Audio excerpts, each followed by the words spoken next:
MZ, still screaming out that chain gang, Hogan, Bowman, Olsen, Young Jack, All Black,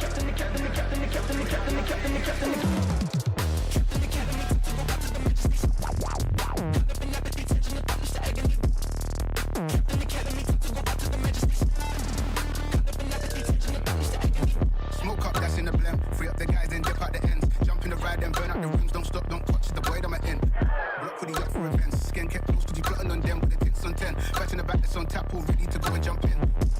Gotta keep it real in the ends. Never leave crib by the ends. Me and that kid, we don't even need to pretend. Being like them, never keep it real in my face. I don't garble snakes. Watch them fit for my wave, they cut. That's so deep, if they don't teach. Don't feel it was like I was driving on none. Does anybody even listen to this kind of shit anymore?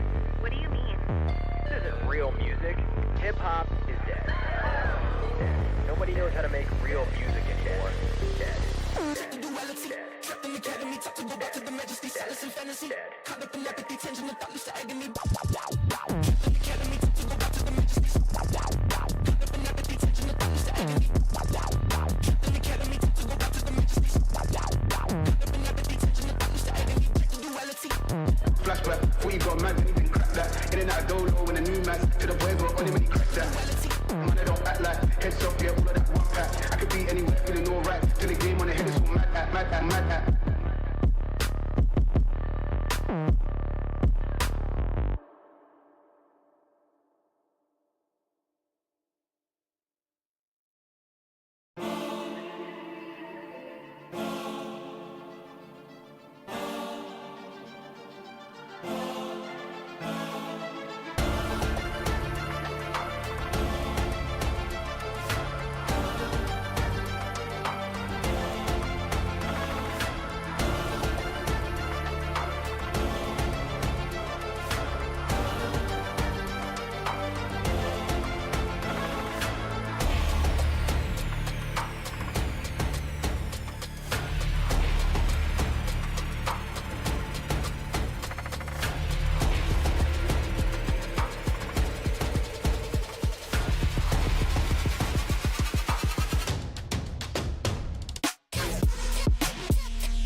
बड़े भैया हमको free fire खेलना है, बड़े भैया हमको free fire खेलना है। बड़े भैया इसको हीलिंग बैटल में हरा दो। बड़े भैया हमको फ्री फायर खेलना है। छोड़ भाई हील बैटल कर लेते पर मेड किट नहीं है पास। छोड़ भाई फ्री फायर खेल लेते पर फोन में नहीं है नेट। छोड़ भाई फ्री फायर खेल लेते पर नहीं चल रहा दिमाग। मुझको फ्री फायर खेलना है, फ्री फायर खेलना। बड़े भाई फ्री फायर खेलते खेलते नेट उड़ गया। वो 2G के नेट पे पूरा मेरा दिन कटा। वो फ्री फायर फोन कवर वाला फोन भी खो गया, हो गया। बड़े भाई फ्री फायर खेलना है, बड़े भाई हीलिंग बैटल में हरा दो। बड़े भाई फ्री फायर खेलना है। बड़े भाई जो भी इस रील को देख रहे हैं प्लीज लाइक कर देना कि ये वाईफाई चोरी करे लो अभी पहला। वो जो चुपके से बैठे मेरे गेम पर शूट, वो जैसे तैसे हीलिंग बैट में सर्कल ले रहा। मेरी स्किन देख बेबी मेरी फ्री फायर मैक्स की तू किल देख मेरी, या फिर देखो मेरी केड़ी। और वक्त नहीं देना इन्हें करो पुश रैंक मेरे पास में तो वहाँ मत आके ना फेंक। बेबी बैठे बैठे गिनता मैं नोट पे बॉक्स, इन लड़कों को रखता मैं भैया के स्कोप पे। D&D भी ऑन है फोन पे, पाउडर है उंगली ना हट जाए लॉबी में खौफ में ना देता रैम को ना फोन चाहे फट जाए। फोन भी बदल देंगे फ्री फायर लव बॉयज दो का है सर्कल में। और मेरा बड़ा भाई कौन जीता कौन हारा देख लेगा मेरे भाई। फ्री फायर खेलना है, फ्री फायर खेलना मुझे भाई हीलिंग बैटल में हरा दो। हीलिंग बैटल में बड़े भाई फ्री फायर खेलना है, फ्री फायर खेलना। भाई जो भी इस रील को देख रहे हैं प्लीज लाइक कर देना कि ये फोन लेना है।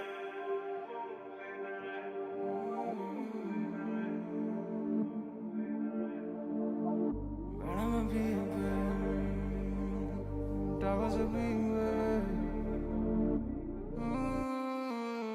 Bad on my peak, but I was a peak. ले पहन ज्ञान में अगर की मौत मरे तुझे ऑफ करे मेरी AK-47 गोल्ड है बहुत.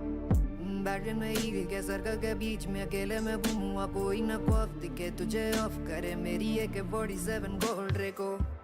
है करे कहता रह जाएगा भैया किसको पे बच के ही मानेगा. लड़कों में स्किन लगा के करीना की किसको पटाएगा वो भी बता के जा. है करे लॉबी में है करे बचकाने छोड़ दे कुट का तेरा घर पे लगे ना चोट तुझे तभी ऑफ करे लगा माइक पे. बड़े भाई फ्री फायर खेलना है, बड़े भाई हीलिंग बैटल में हरा दो. बड़े भाई फ्री फायर खेलना है. छोड़े भाई जो भी इस रील को देख रहे हैं प्लीज लाइक कर देना कि ये फोन लेना है.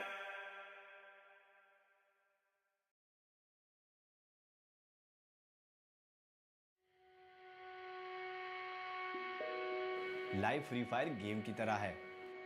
हम हर गेम जीतते नहीं पर हर गेम से सीखते जरूर है. मेरा नाम है प्रियंक पटेल. मैं एलजी यूनिवर्सिटी में पिछले 6 साल से बच्चों को ऑटोमोबाइल इंजीनियरिंग पढ़ाता हूँ. मेरे जो दोस्त थे उन्होंने बोला कि आप फ्री फायर अच्छी खेलते हो अच्छी सिखाते हो तो क्यों ना आप गेम सिखाने के वीडियोस बनाइए. और इसीलिए मैंने गेमिंग चैनल फ्री फायर की शुरू की. सुबह 6 बजे से लेकर शाम के 4 बजे तक मैं आपको एक सिंसियर प्रोफेसर की तरह दिखूंगा और फिर शाम को 4 बजे से रात के 12 बजे तक एक हार्डकोर गेमर. फ्री फायर के वीडियोस में सबसे पहले मैं स्ट्रीमिंग करता था. एक टाइम ऐसा आया कि मेरी स्ट्रीमिंग पीक पे चल रही थी और एग्ज़ाम्स आके रुक गई तो मैंने कस्टम रूम्स क्रिएट करना स्टार्ट किया और उसी टाइम पे एंट्री होती है 3 लोगों की, स्टॉर्म, AK और अर्पित.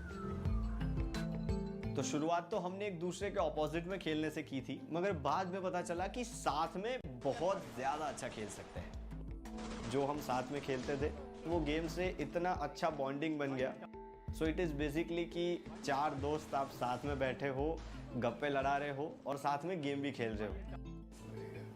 कभी मिला? नहीं, हम एक्चुअली में चारों एक दूसरे को कभी नहीं मिले. प्लान बहुत बने मगर मिले कभी नहीं.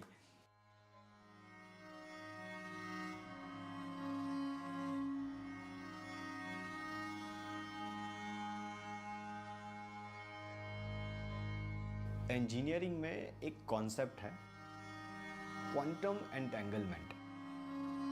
2 पार्टिकल के बीच में कितना भी डिस्टेंस हो वो दोनों एक दूसरे से रिलेटेड रहते हैं. यहाँ पे हमारी जो दोस्ती है वो बिल्कुल क्वांटम एंटेंगलमेंट की तरह है. हम चारों एक दूसरे से दूर हैं मगर किसी एक पे भी कुछ भी होता है तो फील चारों करते हैं, रिएक्ट चारों करते हैं. इस चीज को आप टीम सिनर्जी कह लो, ब्रदरहुड कह लो, बॉन्डिंग कह लो, कुछ भी कह लो. वो कहते हैं ना, ब्रदर फ्रॉम अनदर मदर.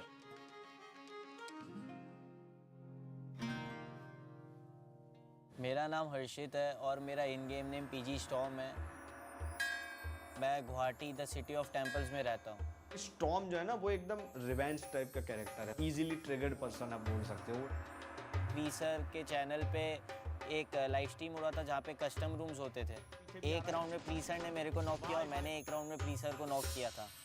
फिर मैं और प्रीसर एक साथ ग्रुप में आए कि भाई कैसा लगा ऐसे करके. मेरा नाम है अमल कृष्णा, 20 years of age. मेरा इन गेम नेम है मिस्टर AK. AK एक्चुअली में केरला से है और AK का जो कैरेक्टर है वो भी एग्जैक्टली साउथ के मूवी के हीरो जैसा है. उसके साथ अगर आप खेल रहे हो ना तो आप कभी बोर नहीं होंगे. उसे पंगे लेना बहुत ज़्यादा पसंद है. और वो हमेशा बोलता रहता था एक मेडिकेट दे दो मैं सबको नॉक कर दूंगा, पर नॉक खुद ही हो जाता था जाके. और उससे भी स्पेशली पसंद है मेरी किल चोरी करना. भाई मेरा चोरी होता है किल. मैं किसी को चोरी नहीं करता, वो लोग मेरा किल चोरी करते हैं. मेरा नाम है अर्पित पठानिया. मैं हूँ हिमाचल प्रदेश से. करंटली मैं चंडीगढ़ में रहता हूँ. अर्पित बेसिकली बहुत ज़्यादा म्यूट रहता है, कुछ मुंह से आवाज़ ही नहीं निकलता था. और इसलिए कोई इंपॉर्टेंट सिचुएशन में अगर कोई इन्फॉर्मेशन देनी है कि कोई रश कर रहा है या ये हो रहा है वो हो रहा है तो वो दे नहीं पाता.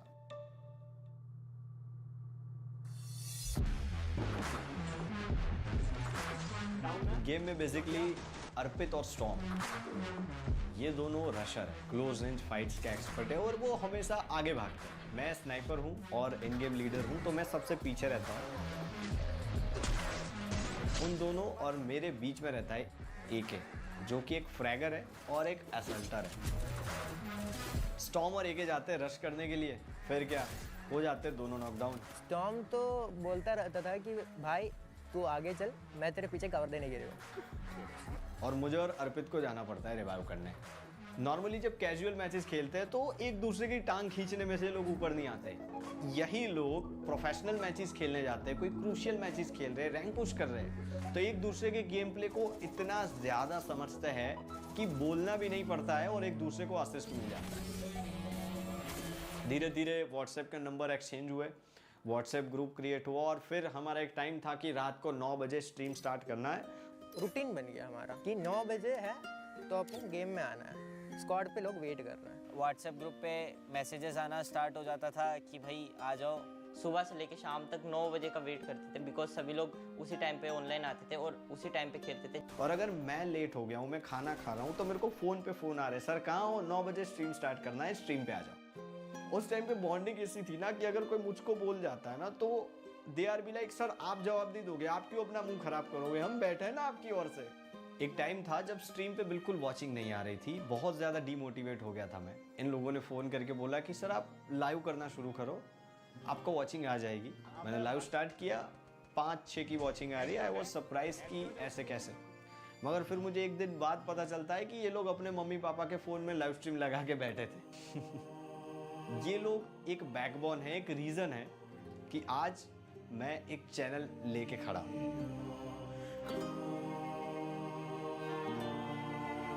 एक टाइम था जब मैं फाइनेंशियली और मेंटली बहुत डाउन हुआ था।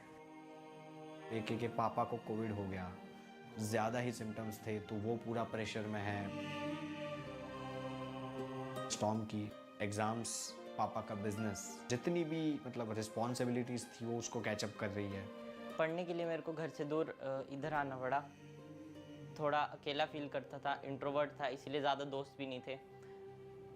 एक टाइम था जब हम दिन में 6 घंटे खेला करते थे और अब 6 महीने हो चुके हैं साथ में नहीं खेले। अब टाइम नहीं मिल पाता, पहले पढ़ाई थी, अब जॉब है, तो फिर सबके एग्ज़ाम्स आने लगे, सबका थोड़ा बिजी शेड्यूल होने लग गया, तो फिर सबने थोड़ा खेलना कम कर दिया। मैं बहुत मिस करता हूँ उस टाइम को जब हम सभी लोग गेम साथ में खेलते थे। काश कोई उसी टाइम मेरे को बता देता कि फ्यूचर में मैं गेम नहीं खेल पाऊँगा, तो उसी टाइम में 3-4 गेम शायद और खेल लेता। कभी मिला आप लोग? नहीं, हम एक्चुअली में चारों एक दूसरे को कभी नहीं मिले। प्लान बहुत बने मगर मिले कभी नहीं। याद आती है? बहुत ज़्यादा।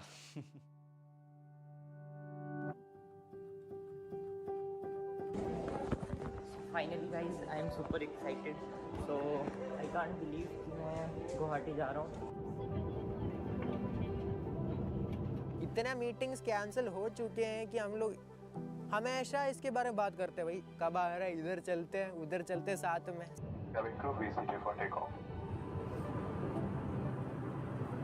सब अपने काम में बिजी रहते थे और कुछ ना कुछ फिर रहता था, इसलिए मिल नहीं पाए। पर मिलना है, साथ में बैठ के गेम खेलना है। भाई मेरे को तो उन लोगों से मिलना है, एक मीटअप तो बस कुछ भी हो करके रहना है। मैं रियल लाइफ में भी देखना चाहता हूँ कि वैसे ही है या कुछ चेंज है उसमें। सो अगर अब मिल जाते हैं ना तो मज्जा पड़ी जैसे। भी जैसे रिसेंटली प्रीसर की शादी हुई है तो हम वहाँ जाने वाले थे, लेकिन हमारे एग्जाम्स आ गए थे तो मैं जा नहीं पाया। 79 years since I last war. I don't think it can go on much more. I can feel it. We can feel it. We got peacetime kleptocrats keeping score. Keep our heads down, let them get some more. We don't need it. Let them see. As as a family आप जैसे कोई चीज़ को handle करते हो, हम बिल्कुल उसी तरह उस चीज़ को हैंडल करते हैं और उसके अंदर फिर ना कोई बैरियर आता है या फिर ना कोई ऐसी चीज़ें आती है जो हमें रोक सके। As a family, as a quantum entanglement हमारी बॉन्डिंग है, सब बोल सकते हैं।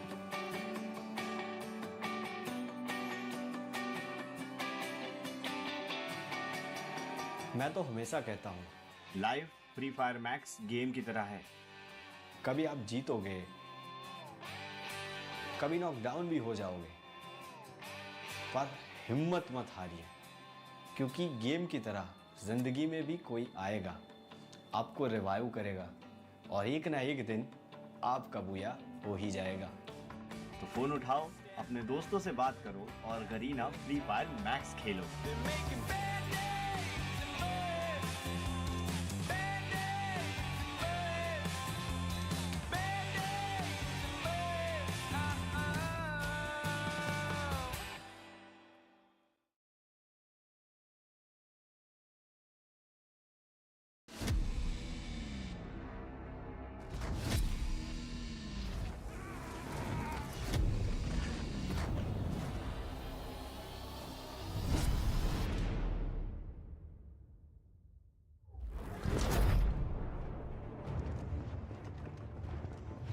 For years, we brought justice to our city.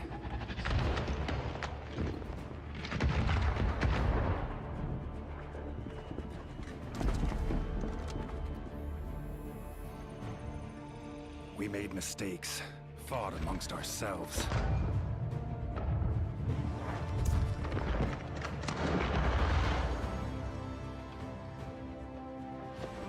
Many of us fell along the way.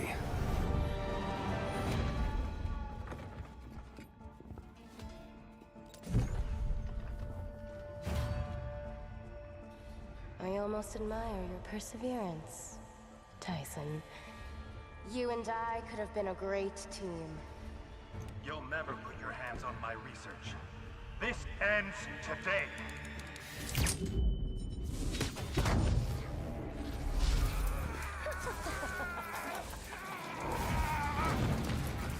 You need to fight back. Sonya is controlling you. No, old friend. She freed me.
Online qualifiers were not just a normal roller coaster ride. It had a lot of bumps, ups and downs, but the teams who made it through, they were rejoicing. But the teams who did not, it was unfortunate.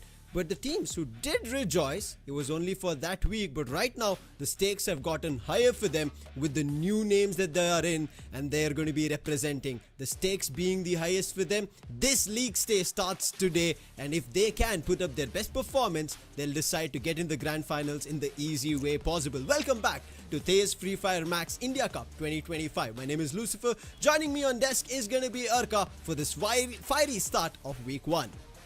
Oh, week one, I believe that the roller coaster ride is still not done, my friend, because from here on, those teams who are going to be leading the charts are the only teams who are going to get that golden ticket into the grand finals. Not only that, it's also going to be the top teams who also have another segment they can acquire for themselves in the name of Clash Squad. So I'm waiting to see how things will turn out. But again, Lucifer, we all know that the counter strategies are right around the corner because every team's strategy was well read in the previous rounds.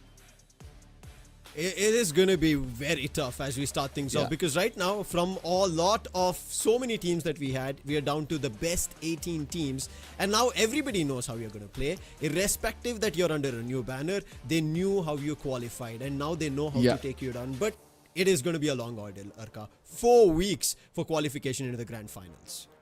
Absolutely, and I still believe that these 4 weeks are not gonna look like it's a big number, because ultimately every single day there's gonna be a new story which is gonna unfold. New stars are gonna be in the making, and let's not forget the OGs out there are still proving themselves to the youngsters, showing that we are still here to dominate. So speaking about the OGs, yes, we'll have to speak about that one team who are filled with stars and a lot of expectations coming around their shoulder, Total Gaming. And I would love to see how they're going to be performing in these league stages.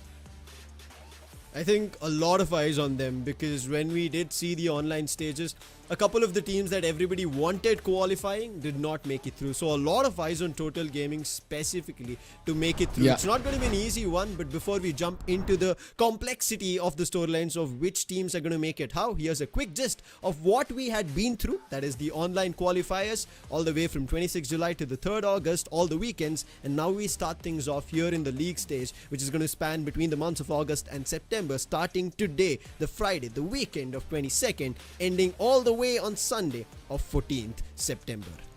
Now, this is also going to be a very interesting thing which the fans need to understand, right? It's divided into 2 different groups. One is the CS mode, which is going to start later on in the month of September. But for now, in the month of August, the 2 weekends are going to prove which of these teams will be actually making it into the CS mode. And let's not forget that from the week 2 itself, we're going to be having the top teams making their way into the grand finals as well. So this event timeline have made things so much interesting. There's so much masala which is going around. I do believe that in the grand finals we're going to have the best of the best facing it out and making sure that they have their hands on that big trophy in front of them. This trophy, as we said and we spoke about even in week 1s of the online qualifiers, here's what went under. 48 teams from our in-game qualifiers were divided into 4 different groups. They fought in 2 different weeks. In the first week, we came down to the 36 teams, and from the week 2 of their performance, where they were divided into 3 different groups, A, B, E, C. From there, now we have the best 18. This is how the first stage of the tournament went underway, the online qualifiers. It was a very tough battle for a lot of them. I think especially in week 1, a lot of teams showed their caliber that they could make it to the 36, and they did do it because there were fewer eliminations from 48 to 36. But when we came to week 2, Arka, that's where the major chunk and a slice and dice happened, with us having only 18 right now. Half of 36. Half of 36, from which most of the fan favorite teams did also exit from that 36 teams. And finally, since we are the best amongst the best, we want to make sure that they duke it out for a longer time, and from there we can predict which amongst them are worthy enough to get into the grand finals. Yes, the tournament format for the league stages is as follows, where the week 1 is going to be 22nd, 23rd and 24th, that is today, tomorrow and the day after. And then again, we're going to be heading into week 2, where these teams are going to be playing with each other yet again with the respective groups they are holding right now. And after which, we're going to have the top 12 teams move on into week 3. Now, when we go into week 3, it is very interesting. Now, the best of that, meaning the top 2 are going to make it directly into the grand finals, but that's on week 3 day 1, and then we go to week 3 day 2. That's where the next set of teams who did not make it to the top 12 will join the next best, and from there on it just follows till the end of last day of week 4. There you will have 6 set of teams making it directly into the grand finals. But we did speak about this. This is the class squad mode. What's going to happen here? From that week 1 and week 2 performance, the top 8 teams in the overall standing only make their mark to get into the class squad mode, which is going to be a Swiss stage format with where you can see clearly distinguished, where you have that light purple color. They're going to be the best of 3, meaning if you win your first game, you again play a best of 3 to win and move into the last and the final stages. But if you lose your first game, you have to play the next game, which is going to be on day 2, a best of 5, a longer ordeal, a longer commitment. And if you do not put your best foot forward, somebody else is going to steal that best of 5 and they're going to put you out of the tournament in an additional opportunity to grab a part of the prize pool, Arka. Now, nobody gets eliminated, right? Once you make it into the top 8, you're going to have 2 opportunities. Yes, those who work hard in the beginning is going to get that direct ticket because it's going to be just the best of 3 and your team is going to play much more better. But the CS doesn't end there. Then win the grand finals, we're going to be seeing the best of the teams. That's the top 4 teams who have made it through. They're going to be playing the best of 5. This is an eliminator which is going to take place amongst team 1 and team 2. One team goes forward, team 3 and team 4, one team goes forward, and they're going to duke it out for the championship itself. So I believe that when it comes to the grand finals, things get much more easier for us to understand. But when it comes to the league stages, you guys need to stick to the screens. You guys need to listen to us carefully and watch your screens carefully to understand what's happening. Yeah, I mean, especially with a lot of teams at stake to making it to both the BR and the CS mode, and if it doesn't work for them, it's going to be very, very tough. When we speak about it, Champion Rush format, which is going to be unlocked during the BR mode. That's the Battle Royale Grand Finals with the best 12 teams. You just saw the CS where only top 4 teams make their way out to the Grand Finals, but this is going to be top 12 with a maximum of 10 games and a Champion Rush condition, which is activated at 18 points. Sorry, 80. 80. Yeah, 80 points it is. And after you reach 80 points, the next game, if you're able to achieve yourself the Booyah, that is going to give you the championship. In case no team achieves a Booyah, then the overall standing is going to be looked at, and the team at the very tippity top will obviously be the king of the hill, and they're going to be walking away with the championship. A proud owners with the bragging rights, being the champions of TEZ FFMIC India Cup 2025. So let me tell you this, as soon as the champion rush activates, any team whatsoever is going to get their champion rush activated. They're going to be the biggest target in the lobby. I think with this, we've quickly re-jolted all our brains with that quick brief break that we had in the previous week for everybody, not just us here on the desk, but also the viewers and the players. And now they know, as we start things off, what the stakes are going to be as they're going to be playing forward from week 1 till week 4 till the grand finals. If they make it out of league stage, it is this 1 crore massive prize pool which is split into 2. Battle Royale getting 80, the major chunk of it, and then Clash Squad getting the 20 lakhs. But how do they split up? You'll get to know. But this is going to be a big one to play. And now you are closer, Arka. Every team is closer to this 1 crore. Yeah, absolutely, right? Because they've worked hard and they know they're just few steps away from achieving the bigger number. So the Battle Royale team, the team to walk away with the championship, going to get the biggest chunk of that 80 lakhs. That is 40 lakh rupees is what they're going to achieve. The first runner-up is going to come up with 15 lakhs. The second runner-up is going to go with 7 lakh rupees. And then the number is just going to dwindle down. But the best part is nobody is going to walk away empty-handed, because the 11th and the 12th position teams is also going to get a minimal 50,000 rupees guaranteed. And let's not forget that the MVP of this tournament, if one of those players outshine the rest, is going to get an additional 50,000 rupees. And I do believe that the bragging rights, being the MVP of this tournament, is an added feather to your crown.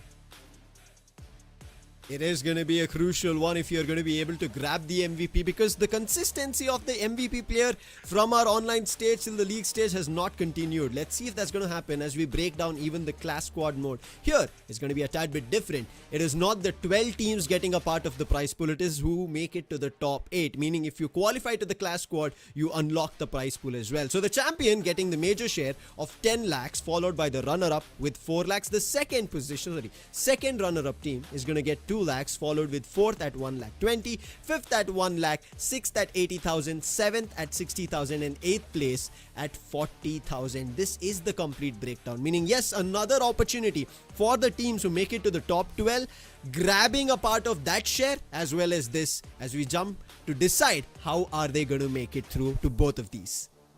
Absolutely. The point system, as simple as it could be.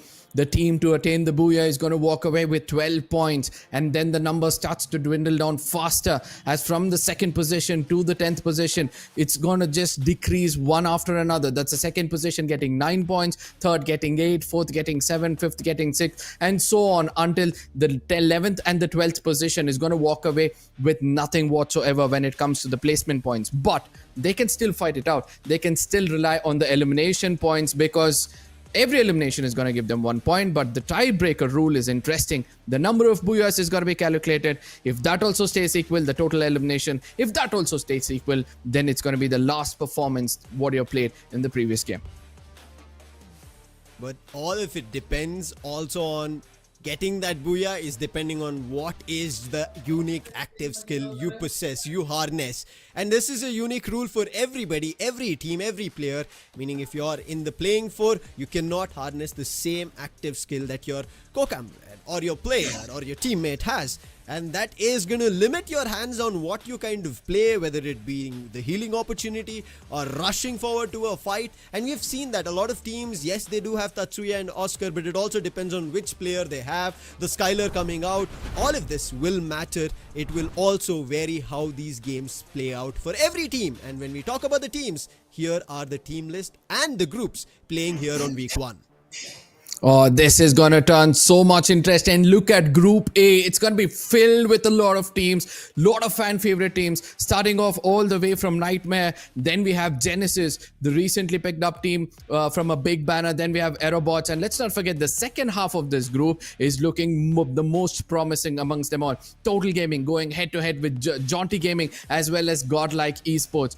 If you ask me a prediction for this one, Sam, it's going to be so hard for me to do it.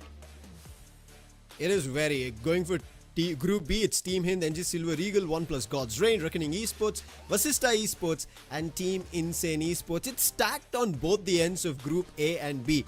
But let's quickly talk about the players who are showing us this stacked performance. And I think clearly here in Group A, a couple of players that my eyes kind of ring around is going to be Jaunty Gaming's Vincent. We kind of had a little glimpse yesterday as well, and Vincent is also one of the players who is one of the best gunslingers from the overall online performance that we witnessed in the previous week. So it's going to be big eyes on the likes of Jaunty Gaming, but along with that, this team, Godlike Esports, consistent from week 1, week 2 of online qualifiers, the top total team in terms of points, and they still are looking like a team they would do it. And especially Nancy doing that wondrous job in our week 2 performance. There's a lot at stake for other teams if they again start grabbing points, Arka.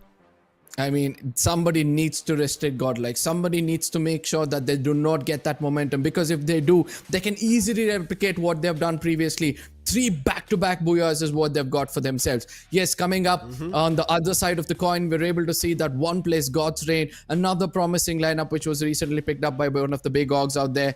I am waiting to see how they're going to perform as well. Silver Eagles, they've also been very clever when it comes to their gameplay. Vasista Esports as well, the most unpredictable team if you ask me, because all of a sudden once they start to pop off, it's going to be so hard to restrict these fireworks. Yeah, I mean, we were talking about this, right? Now, Vasista Esports, earlier Ultra Instinct, and we were talking about this when they were playing their games, and towards the later few games in their journey, they play like something gets channeled inside them and they become unstoppable. So as you were saying, right, Godlike, somebody has to stop them. I think Ultra Instinct are going to be one of those teams, but also on top of them, I think my eyes are going to be specifically on OnePlus God's Reign. Anshu, Predator, Kaushik and Manish, because we know the flip that they did from week 1 to week 2 of their performance. It was such a distinct game that came from their end. That was almost kind of unbelievable, but what did we see? But a team, another one who can counterpart the likes of Godlike is going to be from that same group is Reckoning Esports. Now, when you compare these two teams, Arka, Reckoning were so close, and now they are the RNX team. For anybody having a doubt, it is RNX Yeah, Esports, exactly. now called Reckoning Esports. Very close by. And I think starting off somewhere, Reckoning should also be looking forward to their booyah as we start the games as well. Yeah, absolutely. Now, the best part is Godlike have always been the most crucial, the most critical team on there. The reason why I call them the most critical team is this team always converts those knocks to eliminations, and that's why they're much more better. Even though the damage being dealt by Reckoning was a much better, the stats speaks for itself. Speaking about the two players to watch out for, and the best head-to-head I've seen so far, 43 eliminations coming in from the side of Vincent. This one man is a solo walking squad, because the way he was able to perform so far with almost an average of 3.58 eliminations per game is no joke, my friend. Insane stuff coming in from Vincent, but I really like that we are seeing what a player. This is what I said for him in the week 2 performance that we ended up seeing. His damage might not be high, but look at those eliminations, meaning he's working with his team to get that advantage for him and his teammates. Also, his assists on the higher end. Now, there's a difference between these two. One on that sniper role, another on the assaulter role. This tells you the difference, where one person just runs right through in with his team's help, but on the other end, Vincent, he's the one doing the initial damage, and that's why his teammates start picking up frags in their favor. So this is a brilliant head-to-head to see between these two giants. And again, like we spoke about Reckoning getting their first booyah, it could also be Jaunty Gaming, because out of all the other teams, they're the most consistent. As we start things off with our game 1 on Kalahari, this is the map schedule in front of you.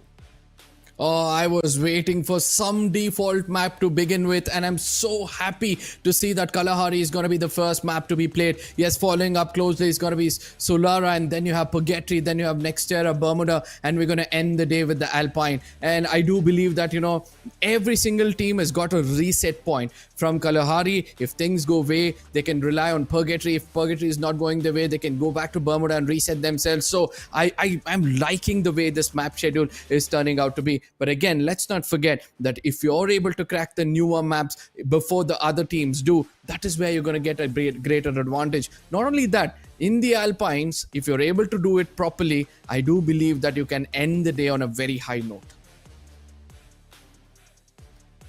Big time they can. And especially as you were talking about, right, if we start around with most familiar maps at the very get-go of things, it would kind of ease into players and their teams to figure out what best could work for them.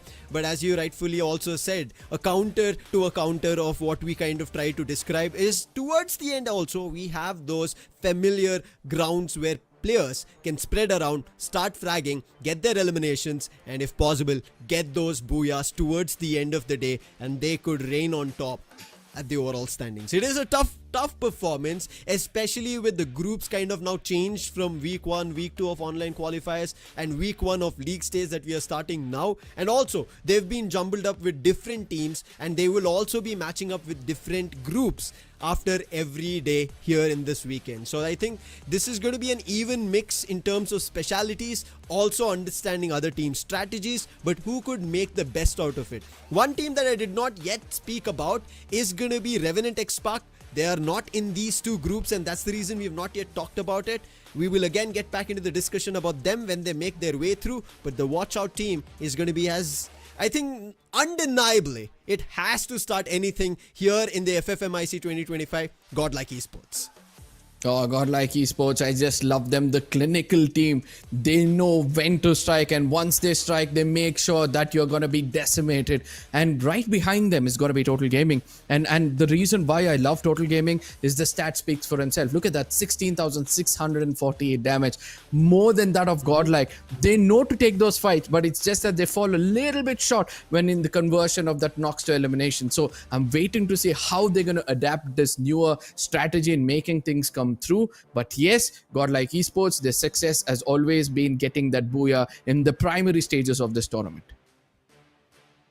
When we speak about the primary stages, it is all about those preferred drop spots so that they're going to be able to get their loot, all the equipment, all the accessories, and making sure that they're ready for the next upcoming battles. But here is where danger strikes, especially for Nightmare and Godlike. But we know when we compare kind of Godlike and Nightmare, and now just we watched teams to watch out for in Kalahari. So Nightmare better watch out for Godlike because they are the ones very close by. And another team, again in that similar maybe drop clash, is going to be Aerobots and Genesis at the sub. Arka, I want to get an idea about you. How do you think these preferred drop spots are going to incline towards a battle, or are they going to peel off to a better off spot later down in the game? I mean, it again depends on the team mindset, right? When you're a team like Genesis who feel that you have nothing to lose, you just go ahead and get those frags done. You want elimination game in your pockets, then I would head into getting those, eliminations. So I would love to have that drop clash. But whereas if I'm a team like Godlike who do believe in not losing casualty, in trying to, maintaining your position for a long time, trying to acquire knowledge first and then try to take down teams, I do believe that, that kind of a strategy can also work out for you. But for me personally, preferably, why not pick up 4 eliminations when it walking to my doorstep? Yeah, I hands down agree. If there's an opportunity they can grab all of it. We've also decided if there's an opportunity for us to make those predictions, we are going to be bringing that in front of you to let you guys know of what we think right now of what could happen. Here is our caster predictions for this first game of Kalahari that we are going to be witnessing. Now, Arka, when we initially saw this map and the players, we know I kind of played my cards in terms of thinking, oh wait, these specific teams have had a little bit of a trouble in their starting games. So are they going to convert in the similar manner? And I can clearly see you've gone for Total Gaming, and the main reason I didn't is their early games don't go, and that's why I chose Aerobots. I mean, when it comes to Total Gaming, we all know their love story with that of Kalahari, right? So I just don't know how to not keep them on top of the table, and joining them is going to be the next best team, right? But ladies and gentlemen, it's time for us to head into the deserty island, as all these teams out there are already flying down and getting ready for some action. This is going to be the map of Kalahari, the first map of the league stages. It's going to be Group A versus Group B, and I do believe that the action is just around the shoulders. Refinery, this is where we spoke about, and Genesis, they start off things at the sub. Godlike as well, they start things against the likes of Nightmare. We already spoke about this preferred drop spots and the clash that is most probably going to happen. Unfortunate situations here for the likes of Nightmare. They're quickly reviving their players with the use of vending, but it's not working out. Rochak again down. And on top of it, again, those eliminations that Godlike are grabbing, and they've already grabbed 3. And this is another fight at the sub that we spoke about. Genesis and Aerobots. Genesis thought they were the ones grabbing that in their favor. And yes, so far.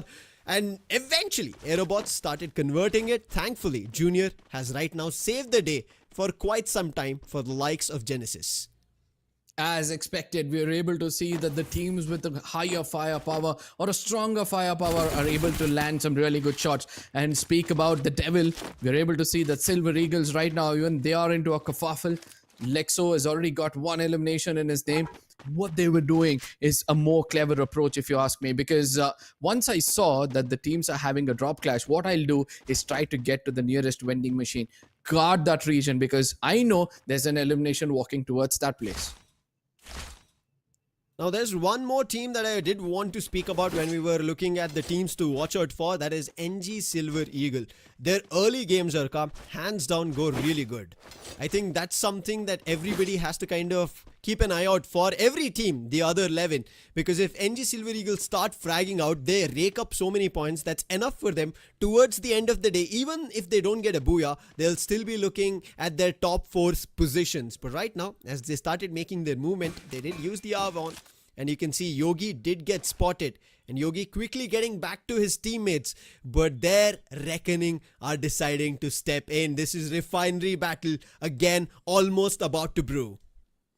Oh yes, Refinery. We're gonna have the jungles calling out there. Reckoning slowly becoming a menace for the side of Godlike. And look at what's happening over here. Total Gaming in deep trouble. Shanky gets taken down. And the Viper is stuck. And he's gonna make sure that he goes in for the confirmation as well. Aztec comes in from the other side. No glue wall deployed. But all thanks to that small compound over there, which kind of helped him survive for a long time. Abhay, on the other side, he's going to try to do his best to evade the opponents from getting in closer. But let's not forget that Delete on the other side, with that Chrono Shield, has got the perfect off angle, and he's going to be laying one down. And this is going to be a pressure building up slowly. Team Hind, I kind of thought that they were about to take an advantage, but then Delete, he turned things around, and Team Hind, they're the ones in trouble. On the other end, Jaunty and Vasista Esports, this is happening all the way towards the north of the map. A little bit of an extension from Vasista Esports as they were trying to gain space on the map. And Jaunty Gaming say, no, not going to happen. But Total Gaming, as they are right now trying to surround the likes of Team Hind, trying to figure out where their players are. Sid's confirmation will finally fall into the hands of Aztec. That's one elimination to the total of 2. And another player has been spotted, Karma. But there's one more close by, that's Abhay. And he's been spotted by Shanky. Aztec, he is silent until his gun starts answering. And finally it does. No idea at all for Abhay. He thought he's going to be safe in the compound. And things went astray for him. Now this is where everybody going to be looking at the skies. They know that there are going to be some people walking into your crosshair. Ginothra tried to do his best, but eventually gets punished off. His complete team is now up in the air. They need to be careful where they land. They also need to revive their teammates as well. Yes, there it is done. You know, with a lot of risk comes a lot of rewards. And we are able to see that those teams who are looking forward to get those fights are now able to, in one way or the other, pick up some eliminations as well. Now, Jarvis, he has to be careful because he's been surrounded by 2 different players from 2 different angles. Just in case he makes one small mistake of being in the open, he's going to get punished. And that's going to be a very ruthless one coming in. I like the start coming in from Vasista Esports. And a nice opening that they were able to deliver. You did speak about it, Jarvis. He was just jumping around for information, and Vasista Esports said you're not going to have any of it. Because it was, yes, the players of Jaunty Gaming who found the initial frag, but Tiger, a super aggressive play, and he gets put down. Kunal, what a move. Same grappling gun movement, but it was in the either direction. And Kunal was the one who's reaping those benefits. That's the second. And Kunal, single-handedly eliminating players from Vasista Esports one after another. And there's one solo survivor somewhere in the mix, only looking forward to reviving his teammates. And that's none other than Patlu. And he's in a very offset position at Santa Catarina. He needs to be careful. Because when we speak about Santa Catarina, we have to also speak about Total Gaming, who tend to move towards that region at the later stages. And they'll be looking out to take down this player. As we speak about him, look at how he's going to be deadlocked between all 4 teams. From one side, Genesis have a clue that there's a player running around.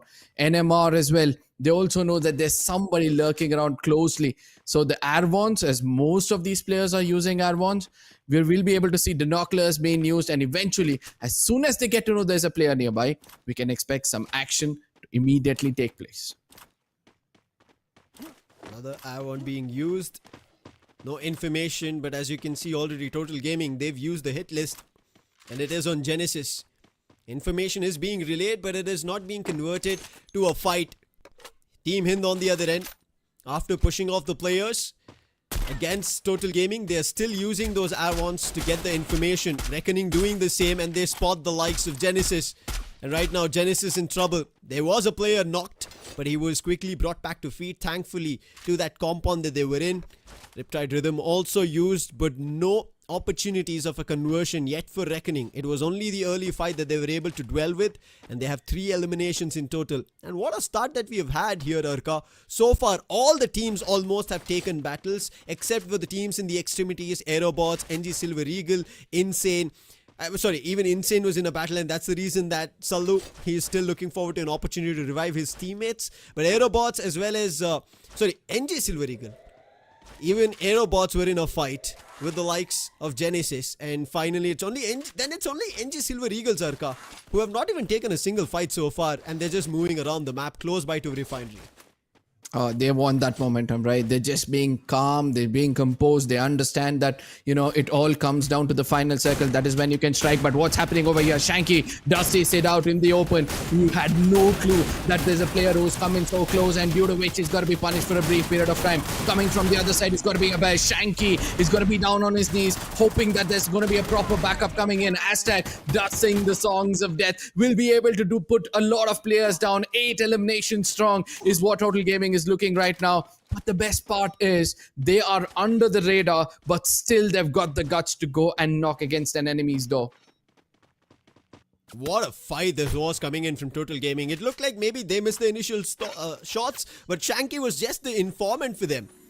And Team Hind, they survived by only one player. That is a lot of trouble for Team Hind to recover. Ayush, the one on whom they hit list. There's only 56 seconds.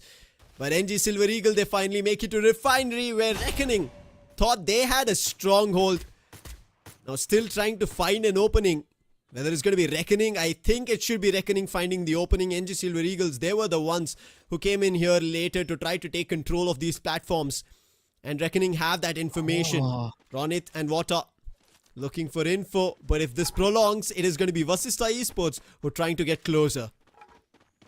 Vasista Esports, not the kind of start they were expecting, but ultimately now, since they've got all 4 players up on their feet, now they look forward for some action, right? Everybody are waiting for the next circle to form up so that they can get the center of the upcoming circle. That has been the new, default, as teams start to understand that the second and the third circle is where you try to prioritize the center and make sure you hold it until the final circle itself. But for now, Reckoning, I just love the way they were playing at Refinery. They were laying traps here and there. They were putting some, landmines here and there. And slowly, once they understood it's of no use, they start to push against the opponents. And there it is, 1 or 2 more shots. He gets knocked down midair. And the bird hunting has already started as well. This is what I said. NG Silver Eagle, they might have actually made a mistake trying to challenge the likes of Reckoning.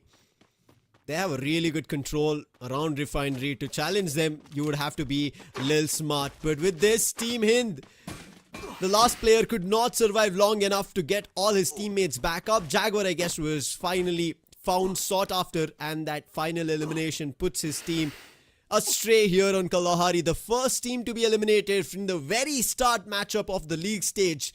And that's an unfortunate situation, just like the likes of Total Gaming that we did speak about. Team Hind also have a similar offset when they start things off in their games, and it happened again today for them. Not a lot of points to go by, and with this early elimination, they don't have much that they can speak about Kalahari. However, Total Gaming, they have a lot they want to speak about, and a lot of teams right now in front of them for a fight. Total Gaming, they need to be calm right now.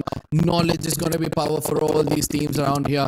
But the best part is, you can see that Godlike is maintaining their distance from the center. They're making sure that then, they allow the opponents to fight out with one another. And when the situation is when the situation is good and the iron is hot, that is when they're going to come in and strike. And I love this strategy coming in from their side. Whereas on the other side of the coin, we're able to see that Reckoning Esports are choosing to go in for a late rotation, as they've got the high grounds in their favor. They're gaining as much info as possible before they enter into this deadly circle. Oh, a knock coming in from Aerobots, a team right behind Reckoning. Now, Reckoning did spot the other teams like Genesis, NG Silver Eagle, who made it inside the circle because they were the ones who pushed them out of Refinery. However, we spoke about Aerobots' fight that started with Genesis at the sub. Yes, Genesis won that, but Aerobots were able to bring their players back, and they'll be looking forward to a lot more. But right now, looking forward to eliminations is Jaunty Gaming, as they've spotted the likes of 1+ God's Reign. They're taking them down one by one, and same does Godlike's Nancy as he finds an opening on Vasista Esports, but Nightmare, they decide to third party. Now this is where Total Gaming look at their patience. They're just waiting it out. They know this compound is not going to be contested anytime soon, and that's why they're holding this position. But the circle has a different tale to say for now. It's got to be a rush coming in from the side of Jaunty Gaming. Has two players from two different directions. Now all they have to do is deal with two players. One player very close and personal. He gets taken down. Windsmoke is gone. Predator, the last man standing, is stuck behind that low wall. There's no way he's going to survive this assault coming in. Ginotra lays that final nail in the coffin and making sure that they've got enough eliminations, 10 eliminations already, and the third party kings are right now pouncing upon them as Tiger comes in to pick up one elimination for himself.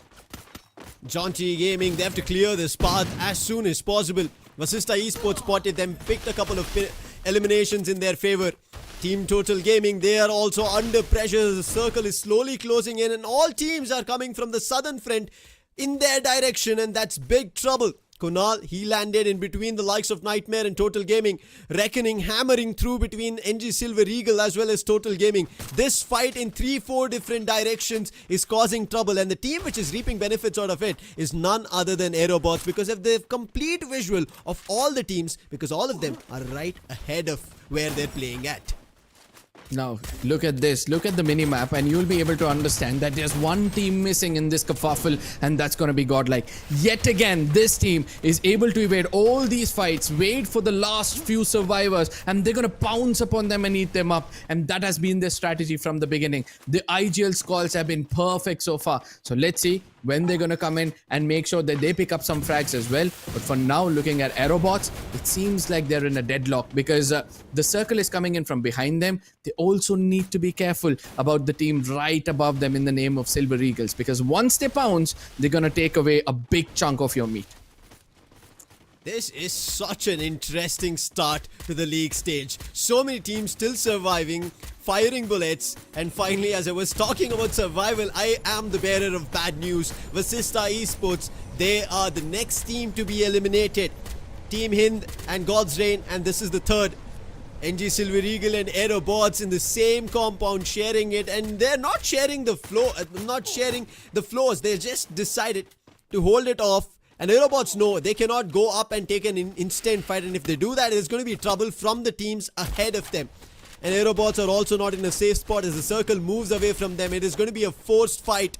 Reckoning, they've made it through, but as you spoke about Godlike, they're going to be the most happy. They've already spotted a player. They've knocked a nice headshot, and that's again Nancy. Is that going to be a conversion? As right now, yes, Jaunty Gaming, that's another elimination. Reckoning right now firing the likes of Genesis. Aerobots in trouble, and NG Silver Eagle, somehow they've made it out, and they're slowly rotating out as well. Now look at who's going to be coming into the party. They understand is now for them. Now is the time for them to strike, and that is why Godlike is going to come out in the open. Skylar's abilities being used, making sure that everybody come out in the open slowly and steadily. TG, they're going to be evading from these fights. They want to get to the center of the circle, but the sad part is they are kind of behind a compound from which they'll have to come out in the open. On the other side, Godlike trying to do their best. Reckoning as well as Team TG, Total Gaming. The three big names are now starting to fight it out. Total Gaming slowly trying to get in closer. Delete gets taken down. All crosshairs on him. Going bonkers. They get finished off. Nobita, a good trade coming in from the other side, but the revival is going to be very, very easy. Godlike, they've got 3 men standing. It's going to be the same case for the side of Total Gaming, whereas Reckoning Esports, they're just waiting, and these wolves are going to pounce when the time is right. A 3v3v4 situation, and Reckoning, they're trying to deny Total Gaming, and so is Godlike. Eco, unfortunate. He gets spotted. His position is no more safe. Melt is being used, and Eco is not going to be safe from the likes of Reckoning as well, as Freeze is also being used. Eco, no space for him to hide. Damage in all directions, and Eco is down. It's all up to Nancy and Nobita on the terrace, and Total Gaming have their numbers. They're trying to use the jump pad to get themselves into a different position as the circle is making a move. Godlike, they're trying to see if there's an opportunity to take the likes of Reckoning down, but the 4 forces of different players is not allowing them to do anything, and Nobita makes the jump. Nancy using the grappling gun, and they are right now protected by a shield, which will help them survive. And then again, Godlike and Reckoning sharing the same compound, fighting off Total Gaming. Now we'll have to wait and watch how Reckoning are gonna make sure that they bring trouble to the opponents, because they have all 4 men standing with that man advantage. I'm also waiting to see that what kind of gameplays are gonna come from them. Look at that, YGL's coming in from the ceiling of this building, making sure that they restrict the side of Godlike from moving around. But Total Gaming, they're being careful. They know that they'll get an opportunity. They know that the next circle is completely in their favor. Nobody's gonna tag them out. Yes, Nancy might have a view on them, but it's not going to be of any use whatsoever. Total Gaming, 3 men standing. Reckoning Esports, all 4 of them inside a compound. Shanky's crosshairs completely set on Reckoning. So does the side of Godlike as well, because they know once they're going to get taken down, they're going to take at least 2 to 3 players of Reckoning with them. Reckoning trying to outsmart both these teams, but it's getting tougher for them. They have no opening towards the terrace, and the only opening that they have is windows, and they have to cross, and crossing means they're going to be in the open. Oh no. He did not spot them. That crossover was major. Sohan gets taken down, but that was inside the compound. He will be revived, and right now Godlike, they are in deep troubles. Total Gaming, they are the ones who would want to convert, but the numbers, are they going to work? Reckoning safely, Arka. Still keeping all their 4 players up. Godlike have 12 total eliminations. Nobita with 6, Nancy with major of 4. And this is 2 of the best players from Godlike who would need a lot more to convert this. If they had their teammates, this would have been an easy one for Godlike, and this would have been an unbelievable start for the like of Godlike Esports. But with the circle crumbling, the zone is not left with much, and Nancy makes a dive. He gets big hit. A Riptide Rhythm Melters being used. They're pushing towards the likes of Reckoning. It's a 2v4 fight right now that they have to convert. But it's getting tougher as Reckoning are not allowing them space to get inside the compound. Oh, they need to be careful. The zone is coming in closer. Shanky has a view. Mafia has a view. Aztec as well. Reckoning slowly coming in from the left side. Now they're going to be meeting Godlike, and we'll have to see which among these teams are going to survive for a long time. With ease, they were able to put them down, and now Total Gaming gets in closer. They know that it's an opportunity for them to strike. Coming in from 2 different directions. Shanky is going to be left alone. Mafia from the terrace. He knows that he's got the best view in the house. With that sniper singing the songs of death, he's trying to do his best. 2 players already down on their knees. 1 player standing, holding that flag for the side of Reckoning. Will he be able to survive? No, that's not going to be the case. And a beautiful booyah is going to be walking into the hands of Total Gaming. The fan favorite teams, they prove as to why they're one of the best in this, and they've done it in style. They have made sure that whatever we said for them in the online qualifiers, in the week 1 of their performance, can be just brushed off. What a wonderful start coming in from Total Gaming. Even from the time that they put a dive, they started firing bullets. They had an initial fight with Team Hind, which they almost won, and eventually Team Hind were also eliminated.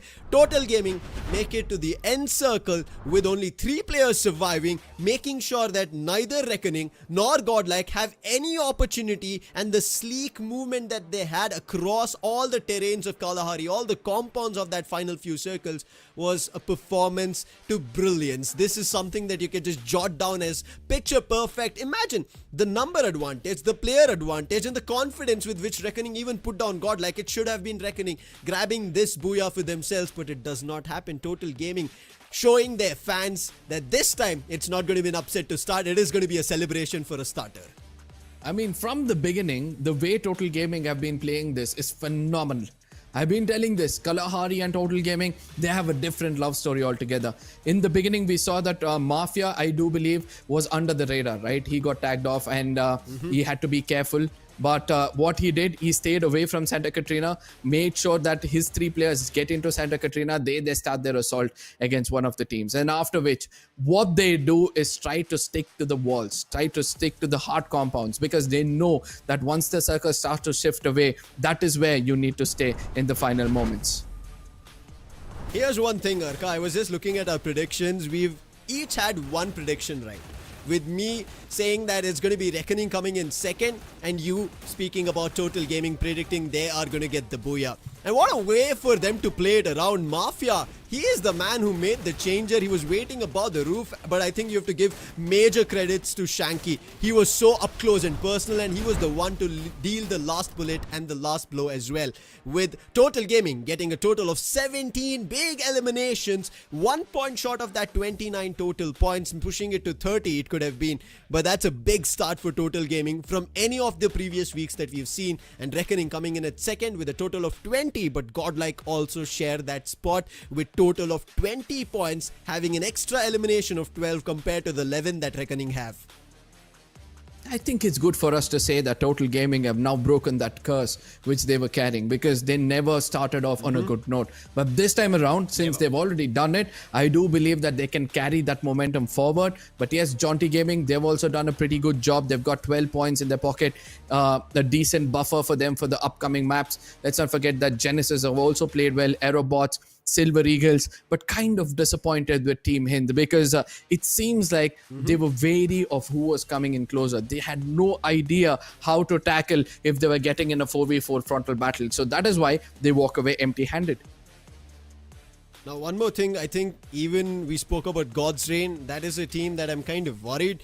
They had a complete different picture in week 2, and right now starting things off week 1 of league stage. We'll come back to it and talk about it in the next game. But right now, the man that we have to talk about is this person. Mean, lean, looking forward to those eliminations. It's Shanky finding his way through his opponents. 6 eliminations, 2,795 damage, and on top of it, 4 assists with that M58. We were talking about this, right? This shotgun with that recent kind of nerf that it got. Is it going to be a weapon that everybody uses? They say, yes, we do. I mean, I still feel that, he needs to thank Mafia a lot, because in that final circle where he picked up 2 to 3 eliminations, it was Mafia on the top making sure he does the initial damage. Because when you have Tatsuya and you have the shotgun which comes into reload so quickly, you need to make sure your opponents are weak. But the best part is they've got 3 airborns. They had information every single time. Delete going in for the chrono, which is out of the box, did actually help them out in the final circles as well. And I think even Steffi, right? We've not seen a lot of Steffi being used in the previous week. We see Skylar's coming into play, Tatsuya, Oscar and Skylar. Now with none of that being there, and even we missing out on Casey, I'm kind of wondering, wait, what Total Gaming just pulled off? This was just brilliant coming in their play that they made, even in that unique active skill that we spoke about at the very start of it. And I think Total Gaming have showed us that you can change things around. Those permutations and combinations are going to work. And an average of around 1700 damage coming in from the total team is insane. Look at Mafia, as you said. Yes, you have to give kudos to him. He was the reason for 9 knockdowns and a total of 3,700 damage. This is a similar stat when we speak about the gunslingers, right? Vincent from Jaunty Gaming. This is what Mafia does. He's like, he's not the only one. I do it for my team. Absolutely. I couldn't have said that better. But Mafia, I was expecting him to pick up more frags because he had that space, right? He's well known for his headshots, and I was expecting more headshots to connect. But nevertheless, the Thiva has become a pain for all the teams out there. The initial knock, immediate revival coming in from the opponents, all thanks to Thiva. And I do believe that from now on, stories can unfold in a very different way. For now, we're going to be looking at the game summary to understand how the cookie crumbled. And it seems like the total damage in the first game itself has hit 60,000. And I believe that it's going to be violence, which is going to be sold throughout this tournament. It is also the reason of the total number of glue walls destroyed. 249 glue walls. This tells you of how towards those final few circles and the reason for survival for so many teams, even at those early battles that we ended up seeing. And also, I think somewhere down the line towards the last few circles that we ended up seeing, there was around 10 to 9 teams still fighting out when the circle decided that it's going to be starting to shift. That's where major amount of clashes happened. Teams started exchanging those eliminations, and one after another teams started faltering down. But this was a game summary of game 1 that we just witnessed. Kalahari. Next upcoming is what everybody would not be ready for. This is a map that we generally speak about. The newest one, it is Solara. Teams have to now create a scenario where they think that they have an idea, now that they're familiar with the play style, right? With Kalahari, I think it is a good touch and go to feel how every other team is playing in your group and the other group. And now that you have an idea, going towards Solara, you will understand their play style. But exactly on how things would function on Solara might be a tad bit different, but it's an opportunity for now everybody, because it's being the newest map. Everybody has an opportunity to get themselves a booyah, get back towards what Total Gaming just now did. And maybe there's an opportunity that this time, Arka, we end up seeing the top 4, top 3, maybe even top 5 being super close in total points. Now, let's see whether that's going to be the case. But I somewhere feel that the story can be a little different as well. Let's see if that's going to happen, as what we are going to be witnessing here, Arka, is the teams to watch out for. We just spoke about what happened in Kalahari. It's time for Solara. And again, this team, somebody you spoke about it has to stop it. And it is godlike esports, but nobody is stopping. They ended up in hashtag 2 in the previous game. They will look forward to ending up in hashtag 1 if possible right now, with a total of 24 placement points, 30 eliminations. But a team that I'm right now loving to see is Vasista Esports. They've made a jump over here. That's something that we did not witness on Kalahari. They tried their best, but they were eliminated. Now, one team where I feel they've got a lot of potential and they're not there in the top 4 is because they have not played that well, is going to be Genesis.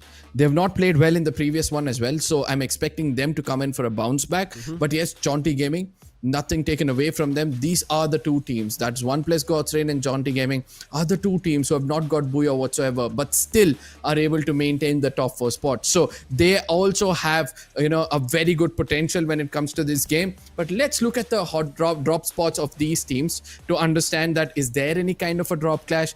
Can some team be restricted in this map? And it seems like there's going to be more action than we expected. Preferred drop spots of Solara, and you can see here there's a lot more fights that are going to be brewing around Bloomtown. As you can see, Nightmare, Team Hind and Godlike. Out of these 3 teams, Godlike, we already spoke about them. In the top 2, they are the team to watch out for. When we look at TV Tower, here we can see the likes of NG Silver Eagle, Aerobots and Total Gaming. And after what Total Gaming did, you can clearly incline that Total Gaming will look forward to another booyah for themselves. It's going to be very tough, but it's a nice spot for us of discussion that I think somewhere down the mix, these 6 teams, Arka, can actually initiate the fights very rapidly. We could see a lot of eliminations happening at the very start of the game, but then also revives kicking in. But a team that should be looking forward to a booyah, and also a team that I was now looking forward to if they maybe change things on Solara, is going to be God's Reign and Vasista Esports. Clearly, these two teams towards the end of things, of how they changed in week 2, is something that they've not started yet out on.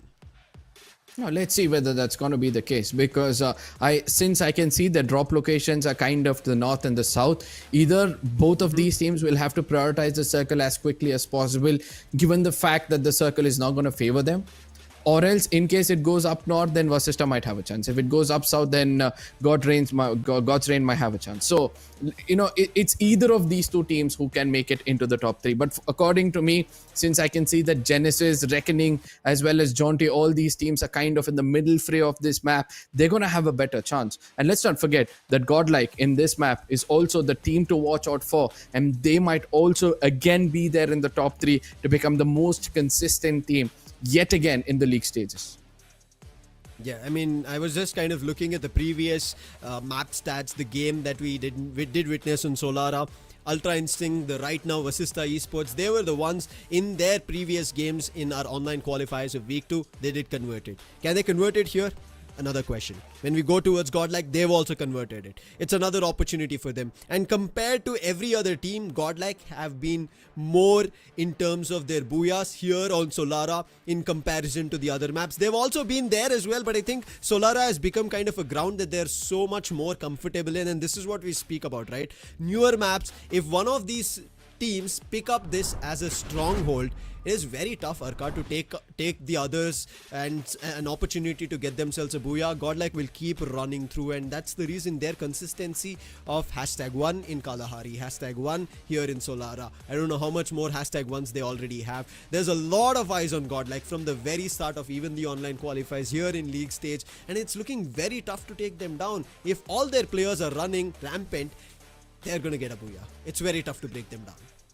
I mean, it's good for me to say that, if you're the king of the hill, you're going to be slapped because your throne is something which everybody wants. So Godlike, it seems like, their strategy is going to be red.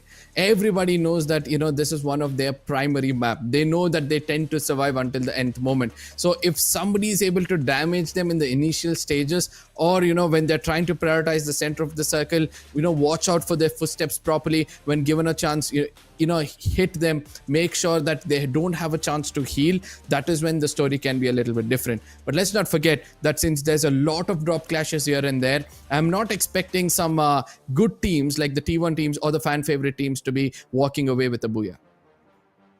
Let's see if they do or not, but there's one thing that we all can witness right now is another prediction that we did before we started this game too.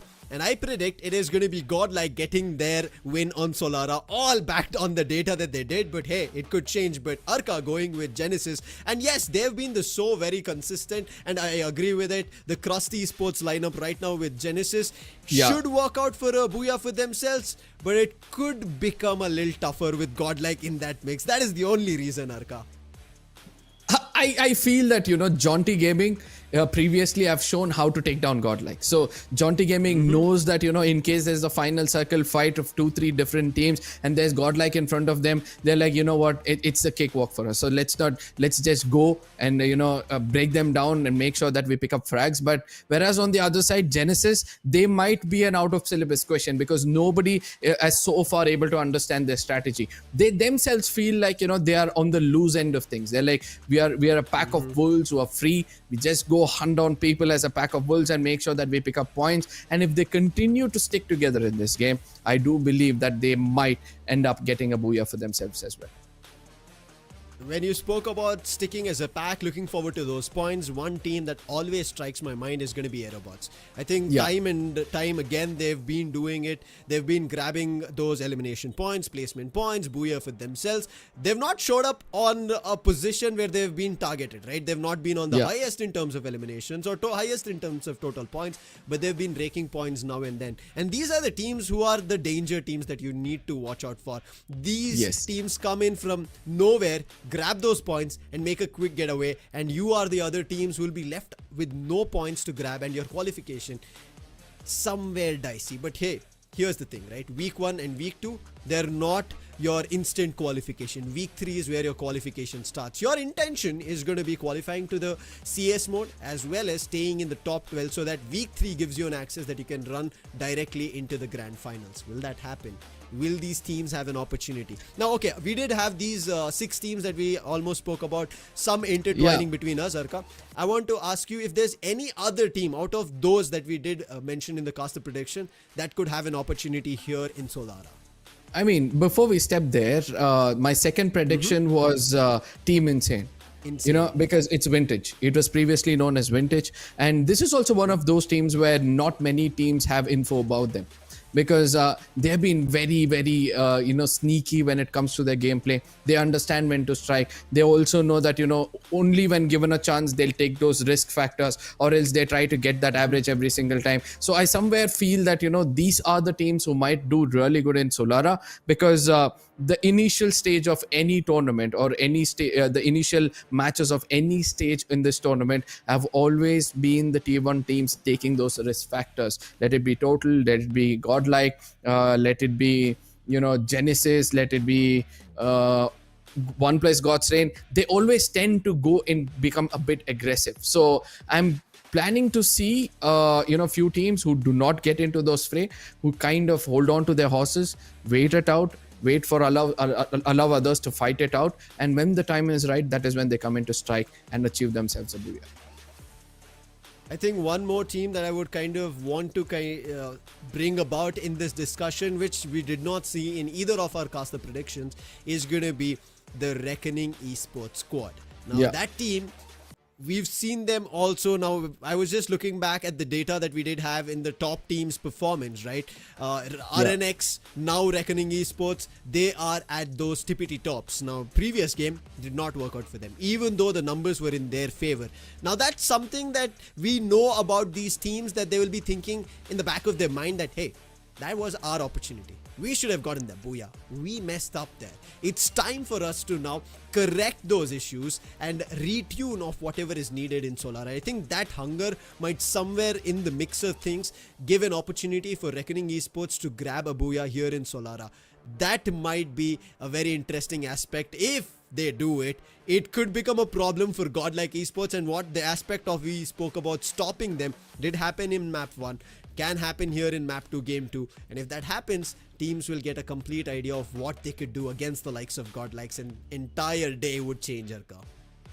I mean, adding on to the list of the teams which we have not predicted, I want to bring in two teams who have a very different game style. One is going to be Vasista and the other one is going to be Silver Eagles, because these two teams are so good when it comes to this close range battles, because they know that, even if my player is getting taken down, the trade game is strong. So they tend to, go in, try to hurt the opponents in such a way, build pressure on them, and then try to pick up those eliminations and make sure that even if they're left out with 2 to 3 players, they still stick to that aggressive front. So Silver Eagles, we did see in the previous game as well, they tried to survive until the final moments of the game.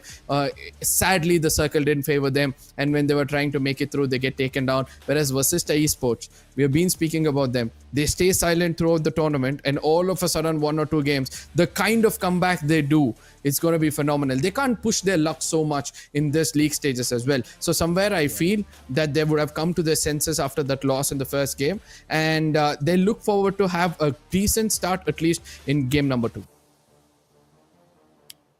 The team that you were speaking about, I completely, I think, second the likes of what Vasista Esports have done. But I think NG Silver Eagle, they're the team who have right now been clipped in game number 1. So game number 2, they would have to start finding an opportunity to fly back. Will they be able to do it? We will answer these questions when we start things off on Solara. But it'll happen right after a short break. So don't go anywhere. Keep watching and we'll be back.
A quick break after the fiery and wiry start that we had here for TEZ FFMIC India Cup 2025. My name is Lucifer. Back on desk with me is Arka, as we are going to be bringing back Solara right now. Now, this is a map that, yes, brings a lot of confusion, being the newest one, but we did speak about the pros of what these teams could do and which teams could get themselves a booyah. And I think this is something that a lot of us do not like to talk about, but Arka, I would kind of bring you under the bus, is the teams who would not have a great game here in Solara. What would you think?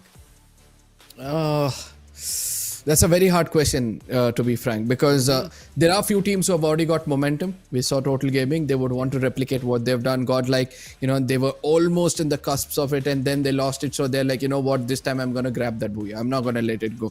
Let's not forget Reckoning. Even though they had man advantage, they got pounced upon and they're like, you know what, this time around, let's be a little more quicker when it comes to those eliminations. So there are chances of these teams trying to replicate it. But as I said, the out of the syllabus teams, they have a greater chance altogether.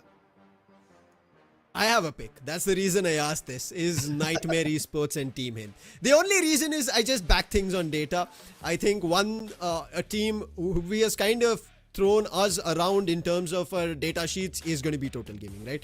We clearly thought the first two games should not be going in their favor. Third game is when they start things off. Similar for Godlike. They're also a team who did not start off really well in the first two games. They start off later. But when we speak about teams who actually do not have a great start, their games kind of looking dicey, I kind of incline again back to Team Hind, especially not having a great start. They kind of thought they had information, but they did not completely rely on it, and I did not see a proper fight that they were able to kind of bring around. But Nightmare, I think this team, we thought that they could bring a lot through. Unfortunately, they did not. They just got surprised. Now, while we were talking about the likes of NG Silver Eagles, right? These are also the other birds in the town. Blackbirds, right now, Nightmare Esports. So I think these are the two picks, but it's time. We should be starting Solara. I hope you guys are ready, because now starts the real action where teams are going to be looking forward to starting a brilliant game after the initial start, Arka. Oh yes, after the Desity Island, this time we'll be stepping into a smaller map to make sure that the action gets much more interesting. Ladies and gentlemen, we'll be stepping into the next beautiful map of Solara, before which I request you guys to share among your friends. Make sure they all come in over here to enjoy what's happening, because this is a carnival not lesser than that of getting a championship for yourselves. Whereas on the other side, the teams have already started to drop off. The flight path seems to be a very, very default one, dissecting the map right to the center, making sure that everybody can easily go to their drop locations. But look at what's happening out there. Godlike, they have some neighbors in the name of NMR. Are they ready for some action?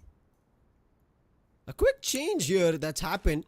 Yes, Godlike and Nightmare are going to be a fight that we already spoke about.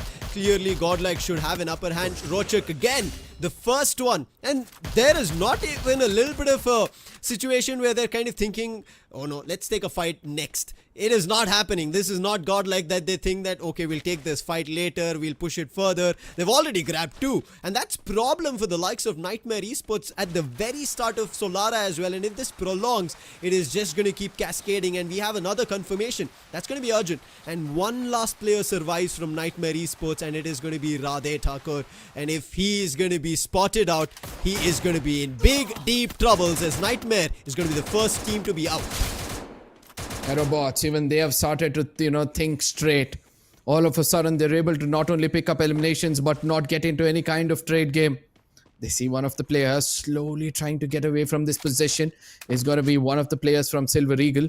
And they're keen to get this elimination as well. And the risk of exposure is going to be much more higher, because the last man standing out here, in case an airborne is going to be used around this region, that is where that man will not have anything else to do but give away his position and then get taken down. NG Silver Eagle and Team Hind, not something that we kind of predicted.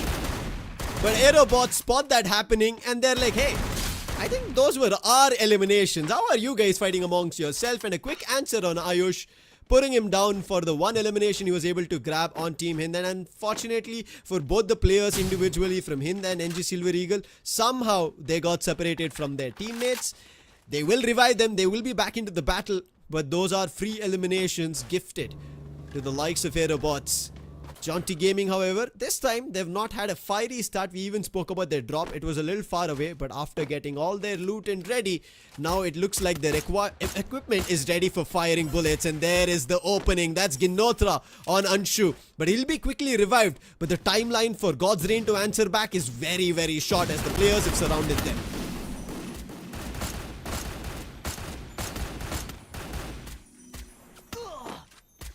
It's Anshu, tried to push himself too much, eventually gets taken down. Jaunty Gaming are looking more promising than they could ever look in throughout the day. It's the second game, but yes, they've got that momentum. They understand now eliminations is the only way for them to go forward. But whereas on the other side, Aerobots, they've also started to get taken down. Radhe Thakur is going to get revived at the nth moment. So that means all of a sudden we're going to have all the teams again back and kicking. Last player from Nightmare, we just saw a hit list on him. That's what Godlike is doing. They want a team to be eliminated in the very start of things. Team Insane, as well as Vasista Esports and Team Insane, they're at the brunt of receiving these bullets. RN, he is down. Sallu trying his best, but it looks like before the elimination of Nightmare, it could be Sallu, the last man standing for Insane. But before he goes down, he's found an elimination, but that's just one. He's spotted. Quick getaway for him is going to be difficult. Swaroop has called it. Tiger is here with the VSS. The vehicle's gone. And Sallu has nowhere to run. This should be done. But if Vasista Esports prolong this without grabbing the elimination, they should also be in the verge of a fight because Total Gaming, they're right across the bridge. Swaroop has spotted it. He's trying his best to eliminate the player with the Uzi. But it is not him, and this is what I said. Total Gaming, they're here, and now Vasista Esports, and they have to wrap this up in the briefcase and make a quick getaway. Absolutely. Genesis on the other side even seems like they're also in a bit of a trouble. Two of the players already got taken down. A push also is going to be inevitable. Anshu also gets taken down. The last man standing. Can he do something special over here? And it seems like that's not going to be the case. Have they been eliminated? No. They still have one last man standing far away from all these fights. Somewhere towards the Bayside region is slowly and steadily Zoe trying to get his team back into this game. But one big problem he's going to face is Predator is way too close and personal. Aerobots. This was a fight that did happen between NG Silver Eagle and Team Hind. And it looks like Team Hind, they're the ones who made their way back to the aquarium. And Aerobots are in trouble. NG Silver Eagle did not step here. And Aerobots, they've already lost two of their players. Team Hind have completely surrounded them. They're looking forward to where the other players are. Ali, he's already made a getaway. Team Hind, how much ever they search, they're not going to find them here in the corners of the aquarium. He's at the very edge of it, but I think Team Hind are thinking that they're in. And finally, Ali, he steps out as he spots only one player, grabs that elimination, and now the last two players from Team Hind will be aware of it. And while that happened, Aerobots were able to quickly revive their players, meaning Team Hind, they are the ones who could be in trouble. But Alim, as quickly as his teammates were back up on the feet, Alim is saying, I will put the likes of Team Hind back down on the ground. Now it's Sid who's trying to race for this battle, but Alim's decided, I want the elimination first. But Sid makes the mistake. Alim, he is going all out. He's already grabbed 3 of the players from the likes of Team Hind. This is insane. Alim individually has destroyed 6 players and 3 of them from Team Hind. Now Karma, all he's going to do is run away from this position. He's going to stay very true to his name because that's the only way for him to answer back. The last man standing for the side of Team Hind is going to be Karma. He's stepping as far away as possible. But the sad story for him is, the sad part for him is, there's no hard cover whatsoever. There's going to be a crosshair set upon him and he puts him down as well. A complete team elimination comes in from a solo man from that of Aerobots. Halim is going to be raising his flag high. He's going to keep his head up as well because what a gameplay coming in from his side. I don't understand why Team Hind had to pounce upon that solo man. They could have come in as a group rather than going in solo players one after another. But Halim is like, you know what? You stay away from textbook basics. I'm going to teach you a lesson and you're going to call me a professor. That was a class and more. And Team Hind, unfortunate. Nightmare, a same thing. Unfortunate start of things. But Aerobots, they're not out of danger. Vasista Esports, A little while back, they could have been in danger from the likes of Total Gaming, but right now they've managed to make a quick getaway and spotted the team who are trying to make their way out of the play zone inside the circle. Hyper in trouble. That elimination will be grabbed, but Aerobots, they quickly changed their play. They moved in another direction, and therefore Vasista Esports, they have to be only happy with that one elimination that they were able to grab. Absolutely. Now again, we also have to watch out for what's happening inside the circle, right? Slowly and steadily, we are able to understand that those teams who did really good in game number 1, they have not got into any kind of skirmish whatsoever. They're all being safe, and the number of eliminations speaks for itself. Look at this inside the circle. You've got Total Gaming, you've got Godlike, both of them to the very center of the circle. Then you have got the side of Vasista, where Reckoning as well. They're slowly trying to make it inside the circle. You've got Aerobots, Vasista as well as Genesis. They are playing a little bit aggressive, but going in for that late rotation. You were asking me this question: will God's Reign as well as Vasista survive until the final moments? I think the story can be a little bit different from here on. Like, as you said, different. Yogi, this was the same repetition that happened in the previous game. Once Yogi gets put down, it looks like team starts crumbling because he's the man from the behind, always giving the cover fire, sniping bullets down. But thankfully, his teammates were around. He was able to quickly get back on his feet. And the opportunity of putting the likes of Godlike down is going to be a storyline for maybe a tad bit later. 6 eliminations in total. Eco, Yogi and Nancy spreading 2 each.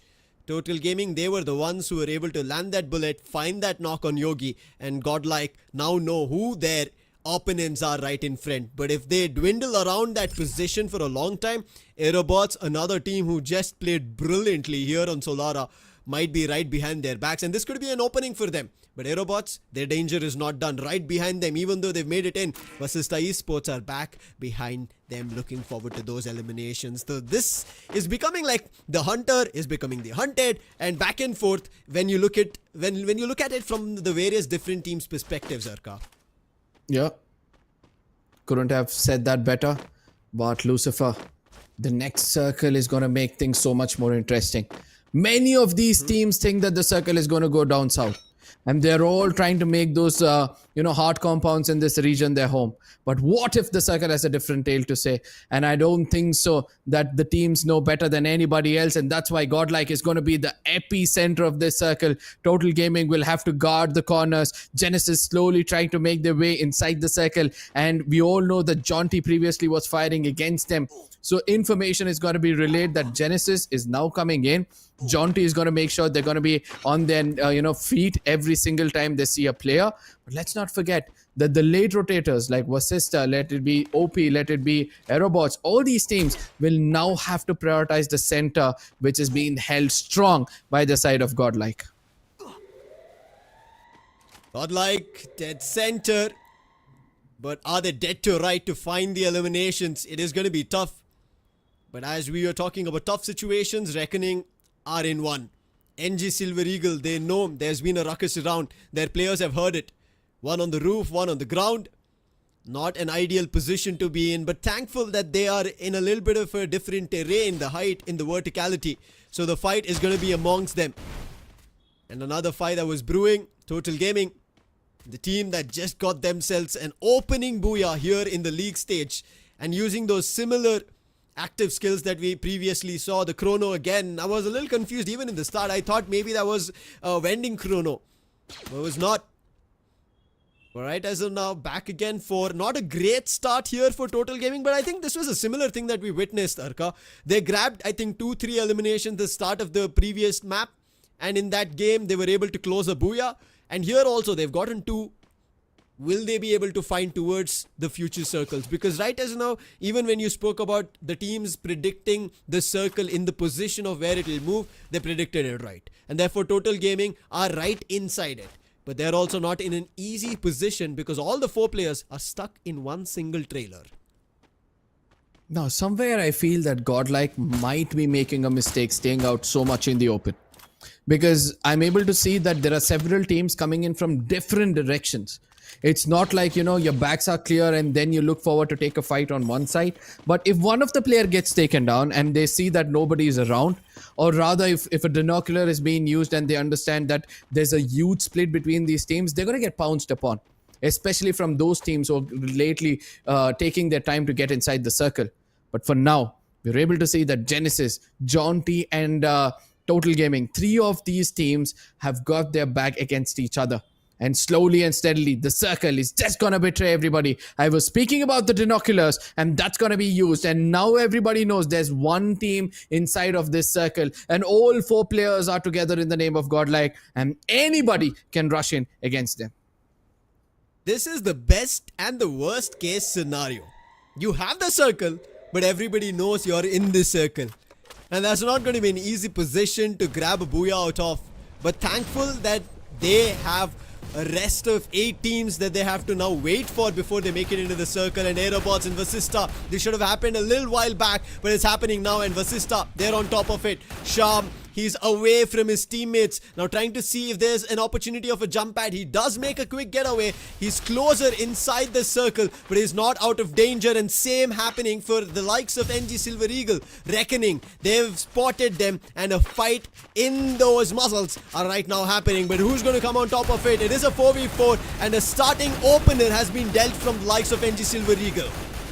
Now this is where things will get interesting, because I can see that Genesis is also wanting a piece of this pie. They're getting closer. Ayush puts one player down. Sohan also gets taken down, and he's going to be singing the songs of death. NG Silver Eagles, they get eliminated, and all of a sudden this high ground is completely in control of Genesis. What a rotation coming in from their IGL, but they need to be careful because the circle is a bit far away from them, and they see that Ninja is still alive. Kickin, who could damage them a little bit, but it seems like since 4 of them are sticking together, they might be able to come up with a solution for this problem. It is going to be tough, but as they've gotten majority of it, and as you rightfully said, they've been sticking together, and with Ninja going down, the trouble's been pushed off. Another team out, that's going to be Reckoning. And as we are getting to the final few fights, teams are right now trickling down to the last few. But Godlike, they're in the mix of all of it. And right behind them is going to be Genesis again deciding to pounce. Godlike, their eyes are set on Vasista Esports. Vasista House still ever. They've made it closer. But now Godlike, they've decided their fight is going to be against Genesis because they're right behind the enemy lines. Ooh. And they've cleanly swept them off even without a single knockdown on Godlike. All the 4 players convert that 4v4 within a blink of an eye. Oh my god, Yogi, what did he do in that close range battle is just out of imagination. But yes, we'll have to wait and watch because the deed is still not done. The circle seems to be shifting away from Godlike, and not only do they have a hard compound, they'll have to step out of it to pick up some frags as well. Shanky gets taken on, a beautiful grenade coming in from the side of Eco, and Godlike, it seems like they might be registering this booyah, and there's only one team in front of them which they need to eliminate immediately. The team who has predicted the further circles, held on to the corner of which they can have a complete access on the teams trying to make it inside. Jaunty Gaming, Ginotra and Vincent, they'll have to use their experience to gain as much eliminations as possible and restrict Godlike from making it inside the circle. 9 total eliminations, their experience coming to play. Vincent, that is a nutcracker of a shot. However, unfortunate that elimination does not come through, but right now danger at their doorstep. Vincent surrounded by the likes of Godlike. That information has been relayed to Ginotra. They're trying to recoup together, but it's going to be very tough. Vincent surrounded in all directions, and Godlike put him down. Ginotra, only one trailer. He is stuck. God's Reign, they're thinking this is the opportunity to strike. They quickly jump closer in this fight, but if they convert, then Godlike, this could be a disadvantage for them. But out of all the other teams that are surviving, whether it be Jaunty or God's Reign, Godlike have converted here, and they know how Solara plays out. Jaunty surviving into the top 3 shows that they are eager to get some eliminations. They're eager to get some placement points as well. And look at the kind of throwables being tossed upon against the side of God's Reign, who are trying to do their best to hold back the side of Godlike. Ginotra on the other side, he wants to backstab. He wants to make sure that he gets a piece of this pie as well. But I don't think so that's going to be the case, because Godlike, they are just pouncing upon everybody, chewing their heads off, picking up eliminations after eliminations. And with this, they are here here to say that they are the most dominating team, especially when it comes to the map of Solara. Gets this booyah in the name as well. And after this, the fan base, all they're gonna go is go bonkers in the chat, and they're gonna love every bit of this gameplay coming forward. 3 out of 3 Solara winners. 3 out of 3 booyahs coming through at all times when Godlike have played on this game. And what a conversion. Until that final fight, until they eliminated the likes of God's Reign, every 4v4 fight Godlike converted. Not even a single knockdown, Arka. What is this team made up of? That play style coming in from their end, the way they stick together like a proper functioning engine, a machine who's well oiled. It is so tough to break them down, and especially on Solara. This team looks unstoppable. There's no way for you to take them down if you give them that opportunity. There was an opening that Total Gaming did find on Godlike. If they converted from there on, it could have been an opportunity for the other teams, but nobody did, and Godlike closed this. I feel that Genesis also had a good opportunity, because at one point of time when they did see that Godlike was pushing against them, they did not restrict them at all. And I wonder why.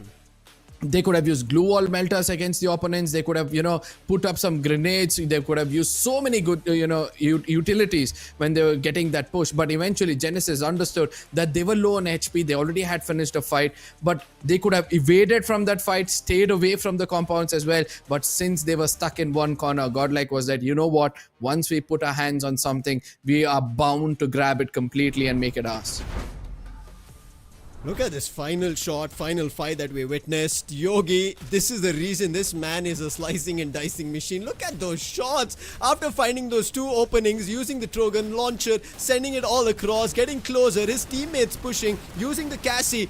All of this in such a proper layered manner, one after another, breaking the glue walls across. There was no opportunity. A mine did put him down, but it was nothing else. And finally, the last man just pummeled with shotgun shells. And Jaunty Gaming, they come up close second. A good try from them, especially with only 2 players surviving. Getting up to the second spot is not an easy job, but booyah! Strikes for Godlike Esports at the very second game, and total 28 points, total 16 eliminations. And after Jaunty Gaming and Godlike Esports, it's going to be Vasista Esports. Could have been their opportunity for a booyah, but I think of how Godlike played, they did not enable anybody having this opening season here in the league stage. I mean, I'm happy for Vasista and Godlike. God's Reign, sorry. Because these 2 teams did not do that well in the first map, and now they've redeemed themselves. They've got 15 and 13 eliminations, or 15 and 13 total points, respectively. And after which we have got Aerobots, who also did not do well. Then we have Genesis, who did not do well. But the sad part is Nightmare Esports as well as Team Insane, they've still not got themselves the right kind of momentum. Same goes the side for Team Hind and Silver Eagles. These 2 teams still in the bottom of the table. This could hurt them a lot in case they continue to remain in the bottoms. Unfortunate, but a quick pickup is needed. Total Gaming also not a great game, only 8 total points. Reckoning as well, I think out of all the teams, I expected a lot more from Reckoning. They are another top team. However, they've been decent in grabbing the total number of points. They're sitting at total of 29. Jaunty at 31. Total Gaming at 37. Godlike Esports at 48. Just short of 2 points for a half century. But I think a big disappointment. Out of all the other teams, I think it's on Team Hind. Only 3 points in the first 2 games that we witnessed, Arka. Not the side that we kind of predicted. Absolutely. And, slowly and steadily, I'm able to understand that the teams on the top of the table are the fan favorite teams, and they have understood. This is the best part, right? When you are the most experienced teams, you get some perks as well.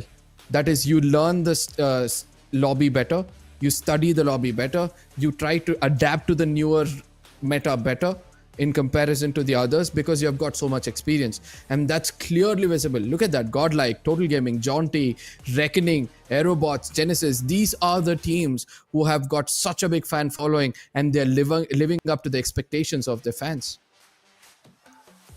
Highest total eliminations after 2 games, sitting at 28. Godlike Esports, John T as well as Total Gaming. John T still doing the highest in terms of elimination after Godlike, but then is a balanced play coming in from Total Gaming. But before we jump into a lot more debrief of teams, I think this is much needed. Godlike's Nancy, he started things off, team playing really good.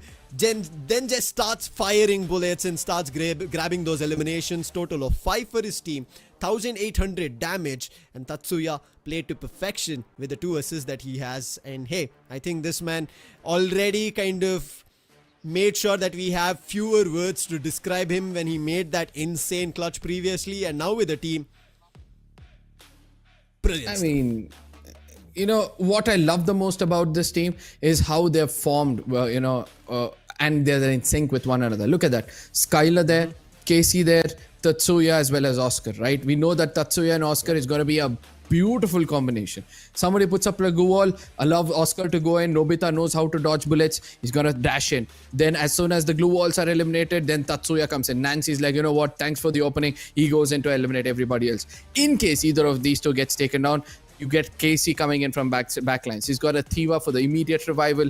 Then you have got Casey. He's got to be stringing into to the player who goes in forward. And then you have the Yogi. Yogi, who does so well when it comes to assisting his team. No wonder he's got 9 assists so far, 7 knockdowns. That initial opening, which the team requires, has always been coming in from Yogi. And that's how this team has been perfect when it comes to a well-oiled engine. Nobita was very crucial in what we witnessed in game 1 on Kalahari. Here he was making sure that he's in and around his teammates. But look at the damage, 2000, 3600 and 1800 on an average of somewhere around 1500 to 2000 damage coming from this team alone. And if you kind of push a total amongst this team, it's close to 10,000. So out of the 48,000, 10,000 was contributed from the likes of Godlike and 38,000 from the rest of the other teams. But here we see fewer number of eliminations, 67 being the total, 88 knockouts. And I think that happened because we saw a lot of very early eliminations. We barely saw a full team revive. Nightmare happened to be a full-on elimination. Team Hind happened to be a full-on elimination. Reckoning as well as NG Silver Eagle a full-on elimination. So this tells us that Solara was not a game which was an opportunity for other teams to find another go if they had a setback. It was a full team elimination. Absolutely. I've enjoyed every bit of this game so far and every bit of this tournament so far, because when we were expecting teams to play well, they did not. And then we thought that, okay, the new blood might be the new dominators in this game. And when it comes to the league stages, we were relying on these new blood to perform. And now all of a sudden we are able to see the OGs are able to catch up as well. So somewhere I feel that when things go unpredictable, that is where things can turn interesting as well. But ultimately, ladies and gentlemen, you know what time it is. It's time for us to take a short break. But do not be greedy. Share it among your friends. Make sure all of these big fans of Free Fire Max come out here to enjoy this TEZ Free Fire Max India Cup 2025. See you guys on the other side.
Well, what a fantastic start to the league stage. Total Gaming and Godlike having secured their booyahs, and more action is yet to come. You guys are watching TEZ FFMIC India Cup 2025, and this action is going to be uncovered by me, Azura Aiden, alongside Crips. How are you doing, Crips? Looking sharp. I'm doing really well. Thank you so much for the warm welcome, Ozora. And obviously, a lot of these teams are looking pretty damn sharp as well. The way Godlike just got the booyah in the previous game, oh my lord. I have to say, I'm not surprised. I kind of expected such performance from a team of their caliber. Well, true, and not only that, the way they were taking those fights, Crips, not gonna lie, they were running around ham against every single team that they find, and that's the kind of confidence you need in the league stages right off the bat. First game, it was decent. Second game was an absolute banger, and now moving forward towards the upcoming maps, I'm hoping that the entire flame is just gonna keep flaming more hot and more hot, as they need the heat. Alongside getting those booyahs will be very important to get the lead as well. Exactly, getting those booyahs are important, but in the first two games, we have seen that the consistency for most of these teams is kind of lacking. The teams that kind of performed well in the first game couldn't really find their footing in the second one, but luckily for them, this is just the beginning of the league stage. We have 4 more games today and then many more throughout the weeks to come. So these teams, while they will be very happy to get an early advantage today, it would be nice to just be on a loss prevention mode right now. But we are going into a map which will give everybody an equal opportunity to win. Let's take a look at which teams have the highest chance of winning over here. Well, teams to watch, as we can see, my goodness, OnePlus God's Reign, yes, they are looking absolutely amazing. Alongside Godlike Esports as well, Genesis coming forward, they're also having their own bit of hard work to come forward, but I'm just hoping that they can easily shine towards the very end. Their finishing is a bit more, sacrificial. They need to get more elimination points and then somehow get the booyah as well. So that's the part where I would really see how Genesis can perform. Moreover, Jaunty Gaming, they are just running ham every single direction they get. You can look at the amount of damage these 4 teams have dealt upon the enemies. Yeah, the damage that they deal is pretty good, although OnePlus God's Reign, they have a tad bit more damage on Purgatory than the rest of the teams, just 300 away from the 10k marker. That being said, with the amount of Purgatory games they've played, I would have expected more from God's Reign. This is probably because their drop spot is almost always heavily contested. I mean, there's a reason why we've seen inconsistent games from OnePlus God's Reign is because they prefer going to Brasilia almost every time, and that can always be a gamble. Godlike, on the other hand, they prefer going towards Crossroads, but then they leave that area to quickly go towards either Marble Works or towards the central fields to quickly get into fights. And this time, there's even vacancy towards Moat House as well. I mean, I see Team Insane going ahead and getting those weaponry there itself. It's a really nice drop location, but they are going to be surrounded by a lot of enemies. Aerobots specifically, they love to rotate towards another side in order to see what's going on towards that one isolated island. Moreover, Ski Lodge, another place where we can see Reckoning coming into the picture. Jaunty towards Forge. And there's only one team who's untethered. They do not even care about what's going on. Total Gaming sitting at the dead bottom just to go ahead and enjoy the view what's going to happen next. So they're more versatile whenever it comes to the rotations, and I'm hoping that all of the teams who are going to go towards Marble Works, Query, Golf Course alongside Mount Villa, they can at least understand what will happen next and somehow get those elimination points. My predictions are out there, Crips. Your predictions are looking pretty solid. And SE, Silver Eagle, they have not had a really good start, and I'm hoping that in the map of Purgatory they can go ahead and push their way through.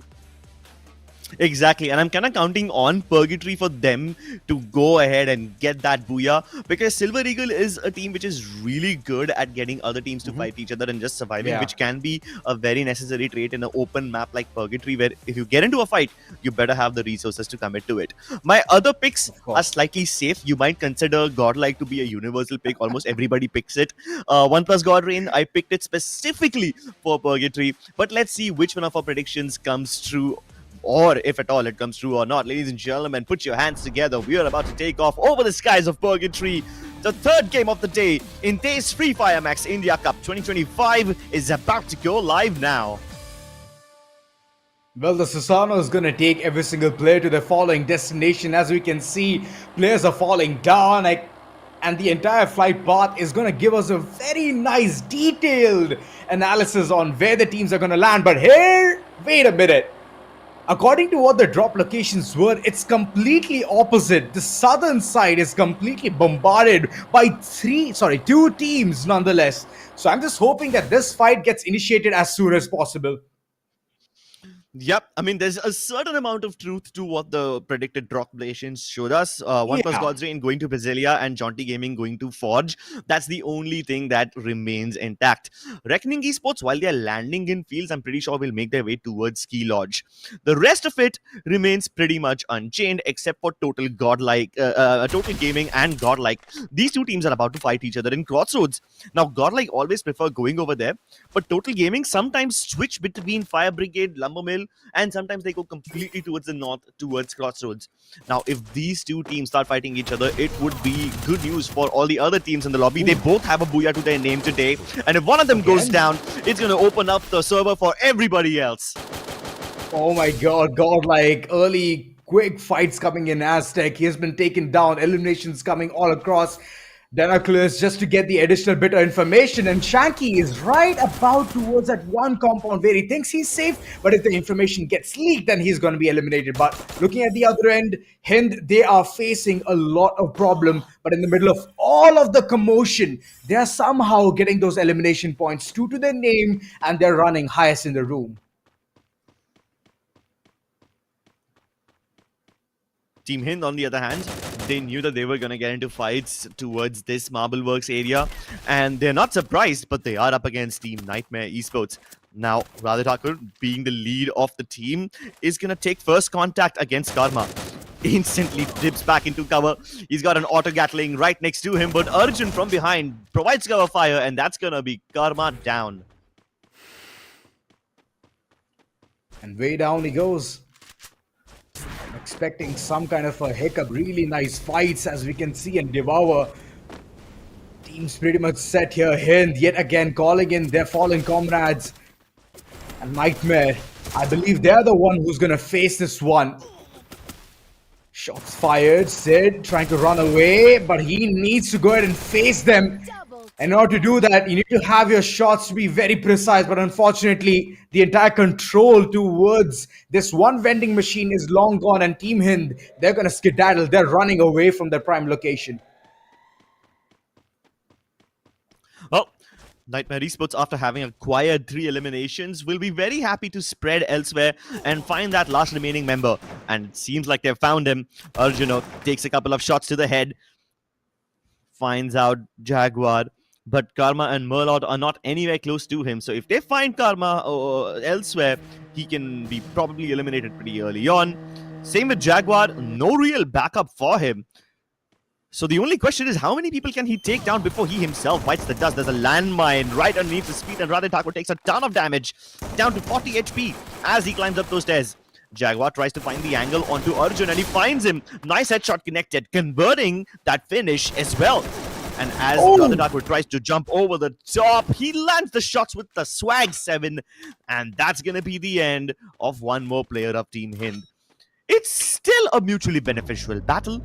Both Nightmare and Team Hind have a couple of their players alive, and they're both farming finishes. I think it's a pretty good start for both of them.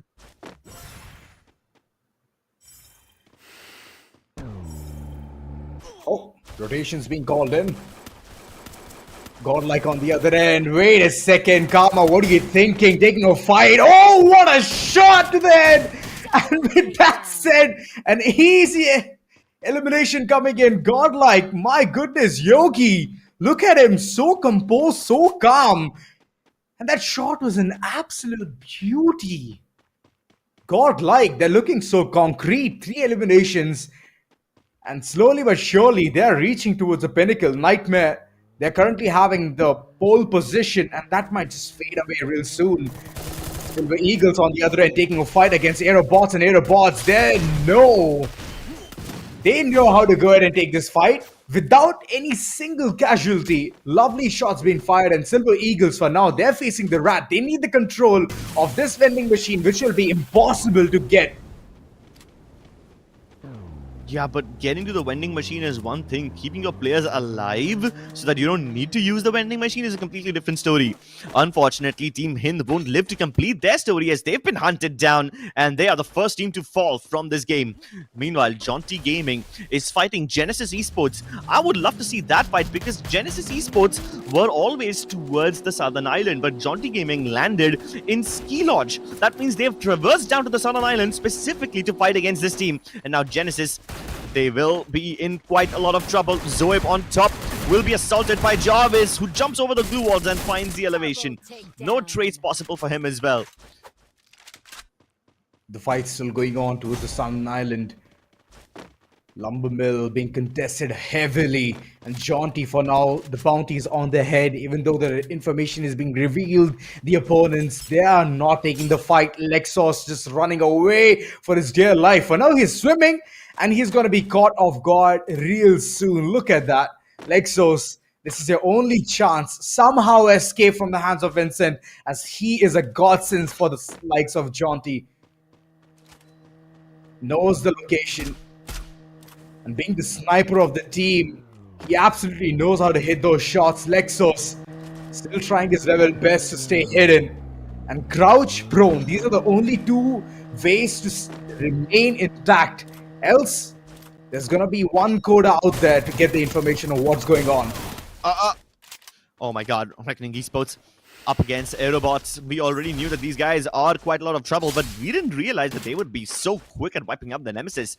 Aerobots already lost 2 members down to their last standing player. Shamopi running away for his life. Meanwhile, Volta is hot on his heels, and it seems like they know exactly where he would go. There's only one vending machine available. Does Shamopi have enough credits to get his players back online? I don't believe that's possible. Doesn't have enough, runs away. Oh my god. And he's in the open. It's on him. No escape. Yeah, he's in the open. He just has to survive over here. His best hope that He's Silver gone. Eagles will come in and fight. But nah, that's not going to happen either. And we have another team biting the dust. Hind and Aerobots are out of this game. Oh, that was not a good start at all. And the way Reckoning is just rushing forward, knowing where the opponents are. I just love the confidence coming from there. And 4 eliminations strong is what they look like. Nightmare on the other end. They're still trying to go ahead and find that #1 position. Genesis, good shots being fired. 1 elimination already secured. And in the midst of all of that, they're going ahead for some buys. My goodness, Genesis, what are you doing? Nightmare is right upon you, and you're just somehow trying to find that one golden opportunity to buy something. And that itself is going to cost them a lot. Now rushing forward towards that one vending machine, which is outside the circle in Mount Villa, to get their players back is a very risky move. A very risky move indeed. But Jaunty Gaming, on the other hand, they have absolutely no remorse. Then they don't really worry about risk. They just want these attacks. They just want these teams in their crosshairs.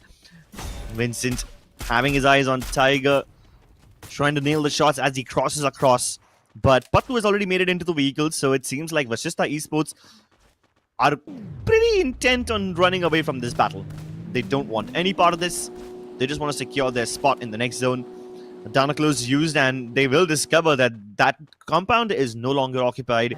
So Jaunty Gaming also realized that, yeah, I guess we should just cut our losses and continue moving forwards.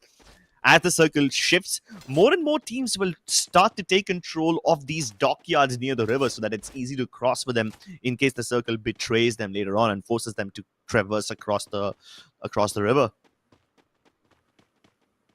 1+ God's Reign. Finally, we could see them. 2 eliminations on their hands. And on the other end, Silver Eagle calling in those players. Lexos, he's doing God's work here. But still, here's the thing, right? The bounty is still on his head. Information being constantly leaked upon where his whereabouts are. And in the midst of all of that, he's doing this. So a big ask for the team. But godlike, they're doing their own deeds. They've already caught Arjun. And that shot was right between the eye. He's been taken out. Nobita, look at him. Yogi trying to find the flank angle in order to take down the other following players. Shots fired in the air. And Kid, he's in a lot of trouble using the Tatsuya, running away from the bullets of Yogi was a really good call. And a desperate move indeed. Nightmare, they're taking a fight against Godlike, and Godlike, they are not sparing every opponent that they see in front of them. They're being taken right off. Last standing, still to struggle as the other has gone a long way in order to survive and bring back the team into the action. Team Nightmare are in quite a lot of trouble, but Kid 26 will get the res onto Arjun. So that's 2 players from Team Nightmare that will be in this server. But I'm pretty sure Godlike is going to be very happy. They will be like, cool, more people for us to finish. Meanwhile, on the other hand, Total Gaming just picked up a fight against Silver Eagle. And while Silver Eagle are still pretty much in the game, I think... No, wait, they're not. They have been eliminated. Yeah, they have been. Total Gaming. Yeah. Responsible for an entire squad wipe, and with that squad wipe they should be able to control this entire northern area above campsite. They've even got the rock compound to themselves. Team Insane in front of them now, not keeping their positions a secret. They're waiting for Team Total Gaming to leave that rock compound and come forward into the zone. And Team Insane is actually in a pretty good position to gatekeep them. Oh, absolutely. Total Gaming, the only thing that can save them is a flank angle. If they can provide that, then yes, a big W and getting those elimination points will be easy peasy. But on the other end, this is the kind of fight that we are waiting for since so long. Godlike versus Jaunty, 2 most aggressive teams going neck to neck. This battle is going to be intense. Melter's being deployed, but Ginotra, that was just a very premature move. Jarvis getting those shots. In fact, he has tanked them. Successfully runs away as Godlike. They're trying to initiate the fight, but they're trying to play it very safe. And this is not the kind of fight that you can go ahead and play safe. You need to bring in all of your weapons, guns blazing, and then somehow melt the opponents. Jaunty right now moving forward. Skylar ability is being utilized. Yogi down on the ground. Survival will be given as soon as possible. Mentors all across. And right now it's looking impossible for the likes of Godlike to even withstand the wrath of Jaunty Gaming. And Jaunty Gaming are on the verge of getting away from here because they realize that Godlike has another opponent behind them and they don't want to get caught in this awkward sandwich. It's Genesis that takes advantage of the situation. They eliminate Godlike Esports. The team that won the Booyah in the previous game no longer stand alongside the rest of them. And that takes off so much pressure off of Jaunty Gaming's shoulders. Oh yes, the HP needs to come back. EP being vitalized right here. Vincent knows that there's something cooking. Vashishta right in front. Yuno taking shots, knowing that the opponents are right on top. They have the height advantage and they need to remove that. But the only best part for the likes of Vashishta is that they are going to slowly take the damage, tank it up of the circle, but Jaunty is taking it since a really long time. So now's the time where Jaunty moves first and then later on Vashishta capitalizes upon them. 1+ God's Reign, they've got the high ground, they want to keep it. Time Turner equipped so that the grenades can no longer harm them, and they take cover off the tents so that Team Insane are now forced to come and invade their compound where they can establish the crossfires. Anshu and Predator both just ahead of the tents, and this forces Team Insane Esports to go around the other side. They no longer want this tent compound. Meanwhile, another team from outside the screen is trying to attack them, and it's Reckoning Esports. No. They rush in. 1+ God's Reign are kind of sandwiched over here. They use the glue walls to just basically tuck themselves into this tent, but everybody wants to pry them out of their hidey holes. Reckoning on one side, Insane Esports on the other, and in between, 1+ God's Reign is in the ugliest spot. That nade is brutal. 2 players down, and in Team Insane, they take so many losses. RNS going outside the zone to hopefully get an angle onto Reckoning, but Ronith and Bota on the other side will make short work of 1+ God's Reign. They have been eliminated, and it's just RNS. Mutually assured destruction between the 2 teams over here, as RNS taking way too much zone damage will be forced to go on the other side, but Sohan and Bota are just simply not letting him in. Glue walls break open, And that's Insane gone as well. Reckoning Esports, 3 men strong versus the Esports. They have been holding this dockyard for the longest time, but now they must make an uphill climb, and getting that knock will enable them to climb up faster.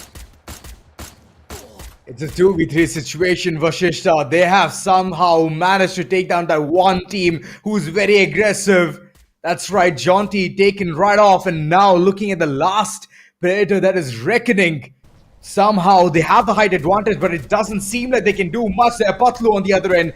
Good advancements being made, but he's taking a very risky move on the other end. There's a flank angle. Yuno been taken down, and Swaroop, he's the last man who can do something about the situation, but unfortunately, he's been taken down, belittled. Patlu being the last man standing, and he won't be able to take down all of those shots coming in from M590. And look at the aggression on the pillow. That poor pillow is gonna get pounded by the shots that these guys have been firing. Reckoning Esports do a lovely job, especially against teams like Insane, OnePlus God's Reign, and Vatsista Esports. All of them had superior positioning over Reckoning Esports. But just like Inspector Daya, they kicked the door down, they burst it open, and they carve a path out for themselves. Yep. Good plays coming in. And Vashishta, my oh my, they tried their level best till the very end. They thought that they're going to stick towards those ground routes itself, basics, understand what's happening, and then later on take those fights. But I believe the right opportunity was when Reckoning was taking a fight towards the upper hill section itself. That's the time where Vashishta should have thought about advancing forward and gaining the access towards the circle, which later on was a huge task. Height advantage is always beneficial, and that's the kind of example that they've already set. Reckoning, lovely game coming from there, and they understood their assignment, took those fights, and the way they even went ahead and cascaded the entire team inside that single tent was an insane move. It really is, and that's kind of a gamble, you know, because you never really know what's waiting for you on the other side. You never know what kind of landmines are in those tents. So when they decided to rush in, they knew for a fact that they can't afford to step inside the tent because OnePlus God's Reign have a good amount of control over there. And on the other side, you have a whole different team that you don't want to engage with at all. You don't want to bite off more than they can chew. So Reckoning Esports handled that fight really well, and once they got the high ground advantage, Vatsista Esports have nothing over them, because even though they had quite a good amount of cover, they had to abandon it and go into the open where Reckoning have the better lead.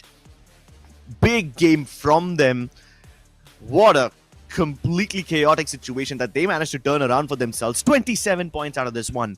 And then at the second spot, you have Vatsista with 18. Massive gap of 9 points between the top two teams. Genesis Esports just 2 points behind them, followed by Team Insane. Again, 2 points difference between them and Genesis. Godlike, though, pretty early elimination from them. Very surprising, very uncharacteristic of Godlike. But in this game, the MVP has to be Sohan. 6 eliminations to his name. Those Oscar dashes really helpful in busting open the glue walls that his opponents were using. And that shotgun in his hand is absolutely godlike indeed. Well, true. And I could see those smacks coming in on the pillow as well, showcasing that his aggression has to be on top. I completely understand that the damage department is going to be a tad bit shy, but the amount of eliminations that he has gone ahead single-handedly raining upon his team, it's absolutely amazing. But of course, it's about the team support. Ronin, Wota, alongside Ninja, all of these players going ahead and bringing in that A factor in order to get such a huge game is amazing. It really is amazing. And in these kind of situations, you start to realize exactly how valuable each member of this team is, because the damage that they did is more or less the same.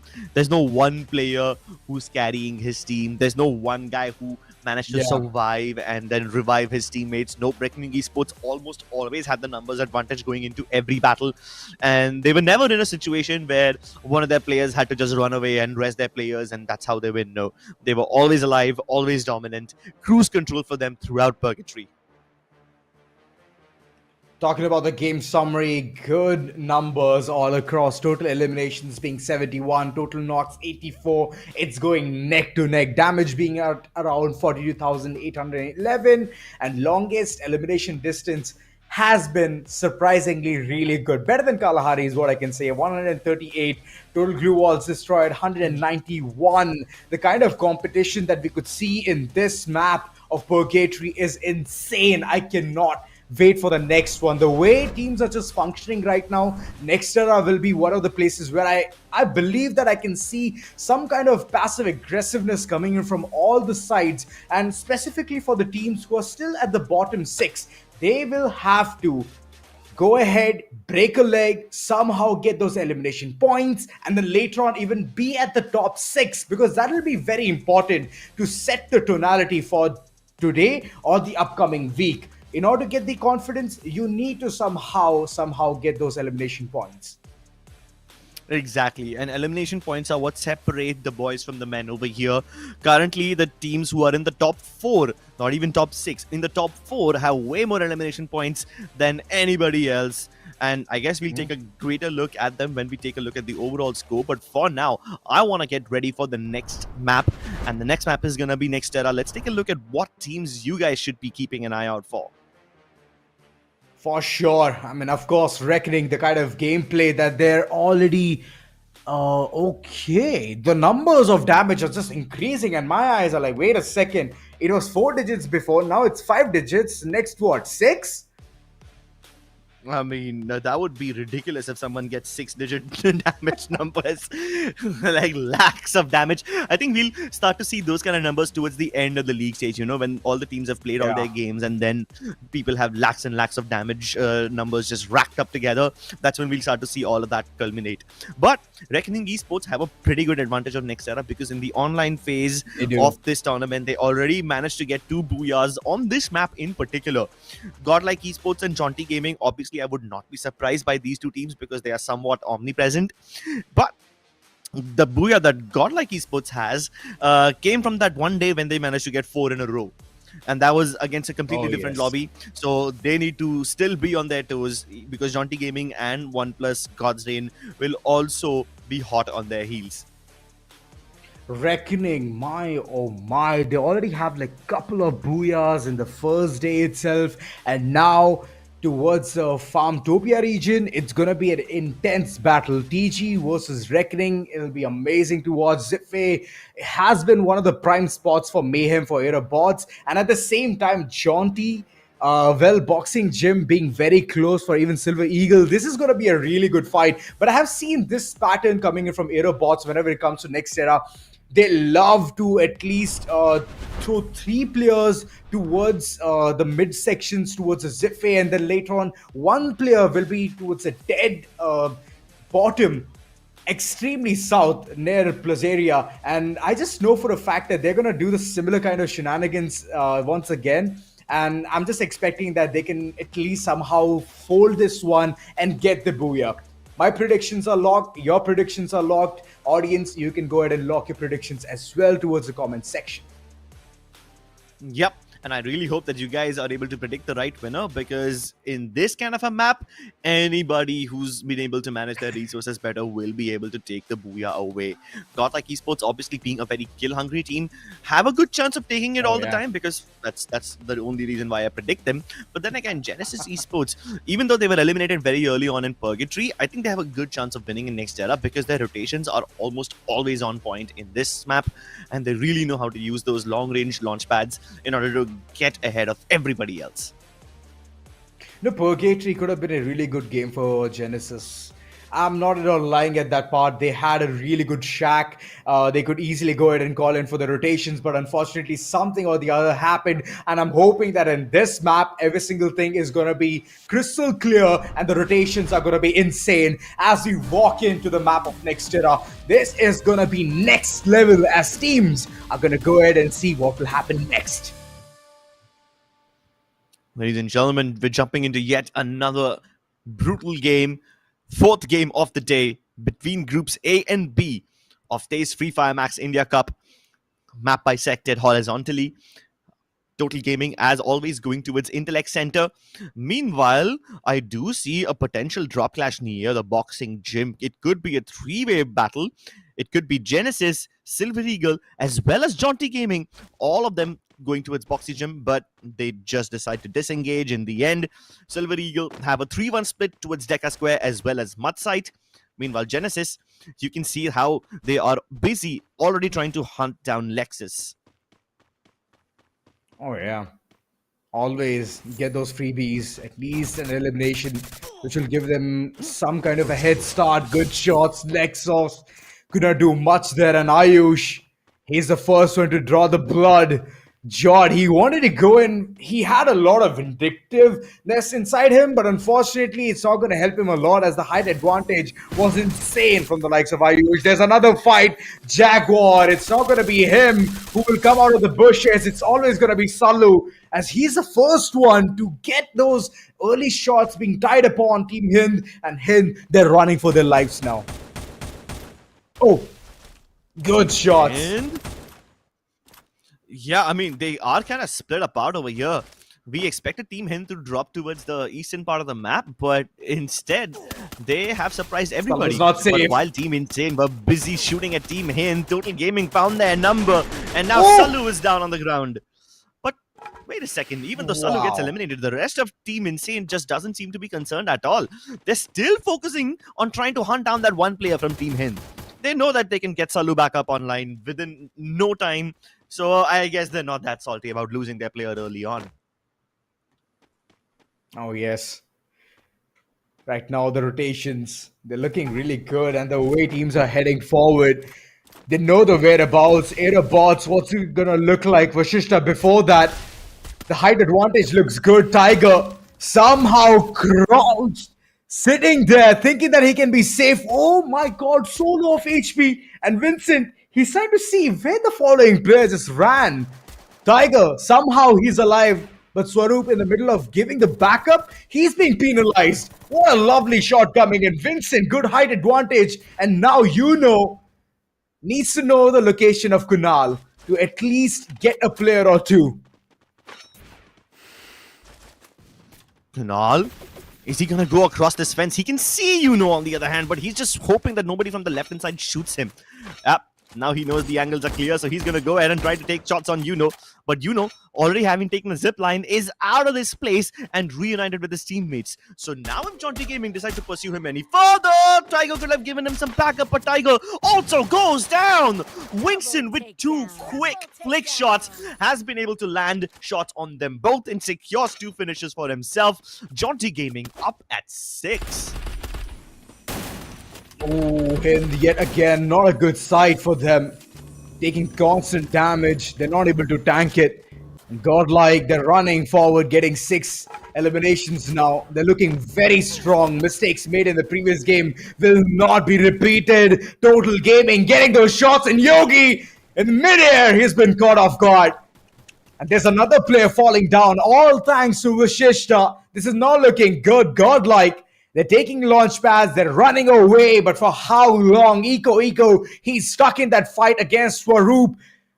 But the entire factor of taking a player down is to at least lower the HP, and this is the mistake.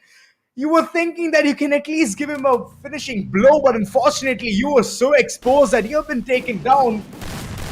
Godlike, mistakes being made from their end, and on the other end we can see another fight being brewed up. Genesis, and they're taking down Silver Eagles like it's a day-to-day job. Yeah, the Eagles can't really take flight without taking some bullets as well. And look at the number of cross angles that they have established on their Eagles. Zoeb and his teammate Etazo both on top, jumping on top of Somi, hoping to finish him off. Meanwhile, their third player from afar gives them cover. Ayush is trying to get the elevation on this under construction building, and now he's got Etazo in his crosshairs. Third party angle established. TPP angle established, but Etazo jumps back down. Nades don't really help, so Ayush and Somi, both of them, move over towards the other building. And Genesis Esports, they have lost sight of their players. They use the UAV, hoping to find them. But do they realize that Lexus also has angles? No, they don't. Ayush taken off guard. And now Ayush will be challenged one-on-one by Zoeb. Zoeb wins the fight using the dash really well. That Oscar dash blowing up the glue walls took Ayush off guard. But Ayush has been dressed instantly by Somi again. So Genesis need to keep pushing on. They need to keep the pressure up. Somi, having already plucked his teammates and having Jod as a player to give him some backup, is going to chase Zoe up the staircases, but the shots miss. Atazo locks in a 1v1, loses the fight. Somi, he's just running circles around Zoe, who once again drops back down, but now he's getting shot in the back. And he had no idea how Somi just went around and chased him down to the ends of the earth, using that compound to perfection. All thanks to the audio cue. When he was running around trying to see where the opponent is, and Genesis, that was a really good battle in the beginning, but now they're thinking that it shouldn't have prolonged the entire fight for a longer time. Genesis back with 4-man squad, but the weapons, that's one of the places where they need to work around, get those weapons that they desire for, and then later on go into the battle where I can see the rotations, the circle, it's slowly closing in, calling all the teams to move inside. And Vincent, in the midst of all of that, he's the only man surviving from the likes of Jonty. Wait a second. What's happening here? Vincent? Is he gonna What a shift! Oh that my god, too, the circle? Heavily shifts towards the northeast side, and while some of the teams are in the circle, the others are going to have a lot of trouble getting there. I mean, take a look at OnePlus God's Reign. Sure, they've got 3 finishes, they've got Silver Eagle spin down, but they have a long way to go into the zone. They better get some meds, they better get some glue walls from that vending machine, because they have a long road ahead of them, and the circle's about to start moving already. So they will have to tank a lot more zone damage in order to do so. Of course, a single long-range jump pad should be able to get them to safety. They've even got the heal drone equipped, so they can tank the zone damage. OnePlus God's Reign don't seem to be in that much trouble. They seem like they can easily make it into the zone, even using the war chests pretty nicely to get fully stacked up in terms of loot before they move in. On the other hand, Total Gaming, look at this. We are just 7 minutes in and they've got 10 eliminations already. That's ridiculous. Yes. That's some good amount. Look at Jonty Gaming. They have 9. Just 1 shy. That's it. Moreover, the prime spot itself is towards Museum, and Total Gaming, they are prioritizing circle over taking meaningless fights, and this is really good. Calling in those players. Team Hind, they're also looking for some redemption shots fired. Ayush has been taken down, and OnePlus God's Reign, they're also bringing in some really nice firepower. So yeah, heading towards the circle will be a primary factor, but this is not it. They have to keep running. They're still outside. Binoculars being utilized, information gained, but unfortunately there's no one around. So overall, OnePlus God's Reign, they're playing it very safe is what I can see, Crips, and better safe than sorry is what the motto is for now. They are indeed better safe than sorry, but I can't say the same for Silver Eagles, who were too spread out in their previous engagement against OnePlus God's Reign, and now they find themselves in the crosshairs of Team Hind. So things just go from bad to worse. Jod just wanted to get towards that vending machine and get a couple of his players some nice resources to fight with, but will Hind be able to actually hunt him down? He's trying to get away. Jod taken down, and that is pretty nice.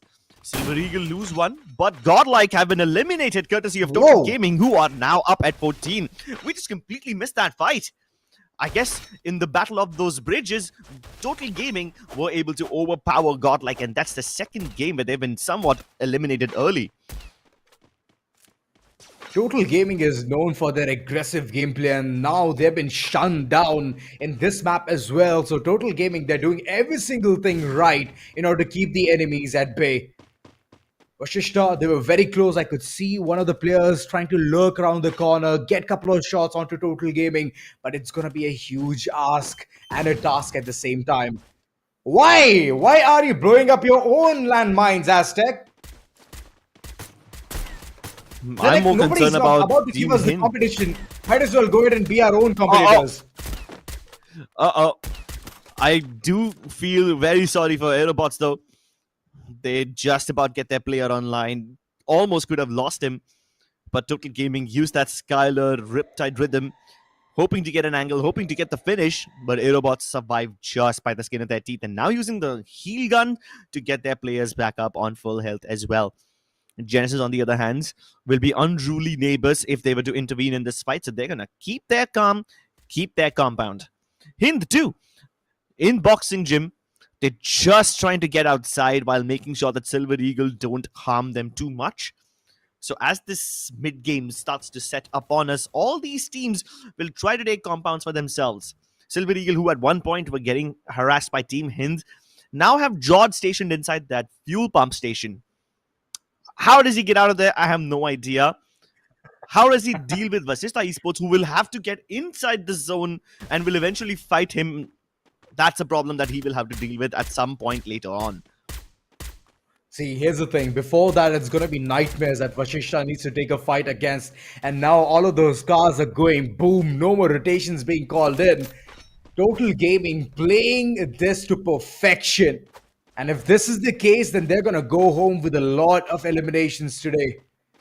So let's see what kind of gameplay they're thinking right about now. Aerobots right in front and shots are going to be fired. They're taking a fight different against Genesis. And Genesis, they're going to be bombarded by Team Hind. This battle is going to be insane. But Ayush, he has kept his calm. He has kept his cool, knowing that the teams are going to be pinching them, pressurizing in this entire situation. The manhunt is on alongside the real estate hunt as well. But Team Hind, while they found some real estate to their name, they are getting pressured by both OnePlus, God's Reign, as well as Genesis Esports. And Jaguar goes down. That's exactly the opportunity that Genesis is looking for. Now they go rushing in. Ayush push is in, using both his Tatsuya dashes to get the advantage, but he goes down. No way! To get the trade at 1 HP, but Kama then falls to the zone. Burlot getting away from there, leaving Jaguar to his own devices. Junior jumping in, and he will now have to establish seniority. Genesis! Double kill! And Genesis are also up at 10 eliminations, wiping out Team Hind from the lobby. Oh, at the cost of 2 players. It was a beautiful fight. Mafia! That shot was sublime. He waited till the very end. And now Riptide Rhythm coming right at the nick of the time. But still, here's the thing. Aerobots, they're playing it to perfection. Couple of players surviving. Genesis, the previous fight was absolutely insane. And in the midst of all of that, look at the way Delete is understanding, assessing what's happening. Jaunty, they thought that this entire area is not going to be contested. And now they're under the bridge as the water is overflowing. They need to gasp for the air. And they're moving up slowly but surely. Delete, he knows what to do next. One by one, the players are going to align and the shots are going to come in pouring down. One miss, but the others are right about coming now. Ginotra down on his knees, asking for mercy, begging for his life to be spared, but it's not going to be it. Vincent, he could have provided the support, but now he's going for the heal. Vincent moving away from his team so that both the players, Jarvis and Kunal, can get their places inside the zone, and Vincent's going to act like an insurance policy by heading elsewhere. Lucky for them, Total Gaming have their attention divided. They're now trying to gatekeep Silver Eagles as well as take pot shots on their other opponents. Genesis on the other side, and that might just buy enough of a lifeline for Jaunty Gaming, but they've been eliminated, and all of that doesn't really help them at all. Silver Eagle also eventually succumbed to the pressure that Total Gaming have been applying upon them. Add to that the fact that Genesis are stuck behind that monster truck. It is the perfect distraction which allows Aerobots to sneak right under their noses, and now Aerobots and Total Gaming are in the same compound. They both will have to abandon it and move outside in the zone. The team to relinquish this hard compound first is going to be the first to fall, and they both try to go in at the same time. Aerobots using a wall of these glue walls, just making an entire barrage of it, want to establish some sort of cover, but Total Gaming are creating so much trouble for them. Mafia lands a lovely shot with the AWM. Shanky with the M590 gets a Leam as well. It's all up to Sham and Shake. Can they go for this? Can they make it happen? No. Delete, lovely trade, gets Sham as well, and he just surrounds himself in a sea of glue walls, making sure that no third party can get angles on them. Sheik is trying to navigate inside this mess. He gets a knock onto Aztec, but can't do anything else. At least he was able to finish that one kill before he bit the dust. 23 Gaming down to a 2-man roster, but they've got 23 finishes, and that is more than enough. Even if they go down now, they will be very happy. But they're not. They they have now their attention on Nightmare Esports, and Nightmare Esports are indeed living a very horrific dream which they will probably never recover from, because Total Gaming have no intentions of taking any prisoners. They are battering down the walls, kicking down the doorways, and making sure that Radha Thakur will go down eventually, whether it's by a freeze bomb or whether it's by someone else. They need to now hold their horses, because OnePlus God's Reign have arrived on scene.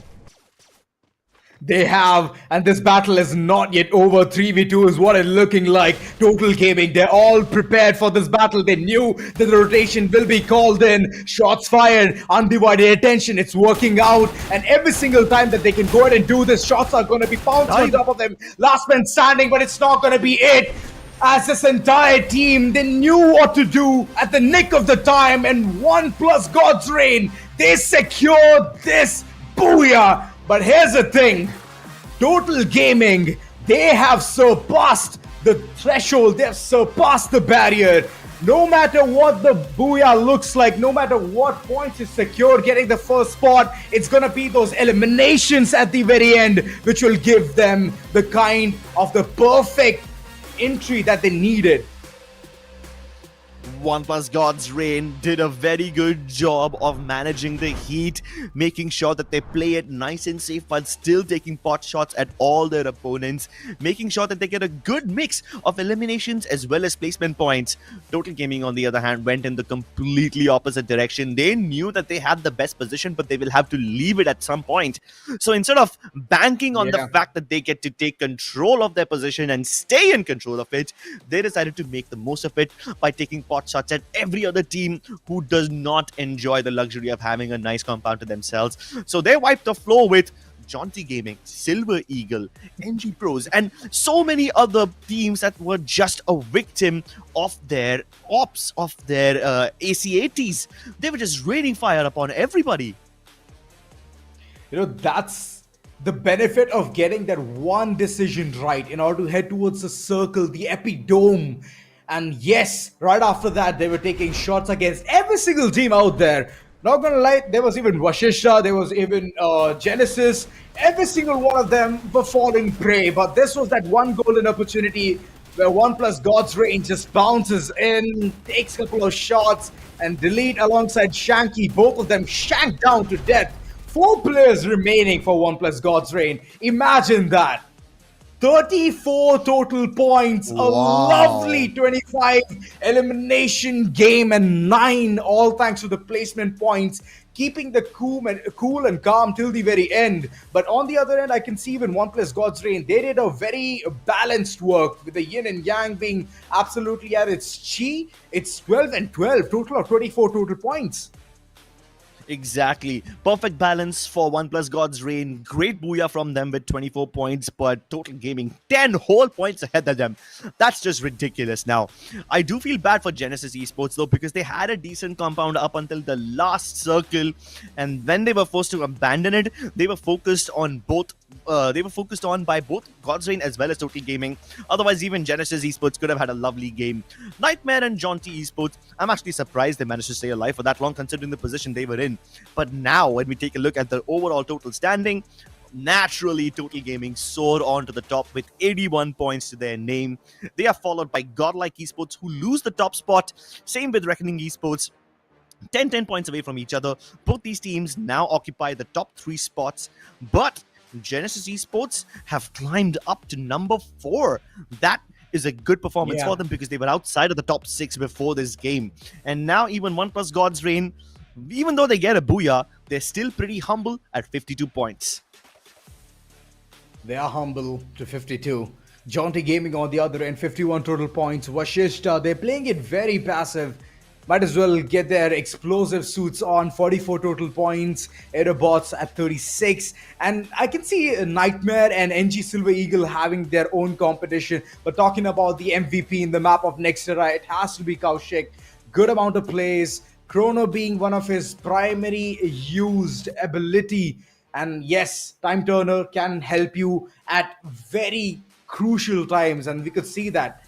Being Alvaro also in his pocket, well, being the bomber of the team, he has provided a lot of damage alongside 4 eliminations. AC-80, like you mentioned, being one of the prime weapons for Mayhem is absolutely amazing. Nexterra gave us next level results, and I just can't wait for the next one. Oh, same, me neither.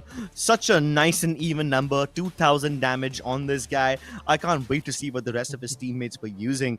And as you can see, almost all of these active abilities will help you hunt people down. From Tatsuya to Oscar to Skylar, the only ability which is somewhat defensive is Chrono. And even then, he uses it quite aggressively in a shotgun versus shotgun battle. The thing is, if you put down a glue wall after immediately firing your M590 shot, you allow yourself some breathing space before you get traded out.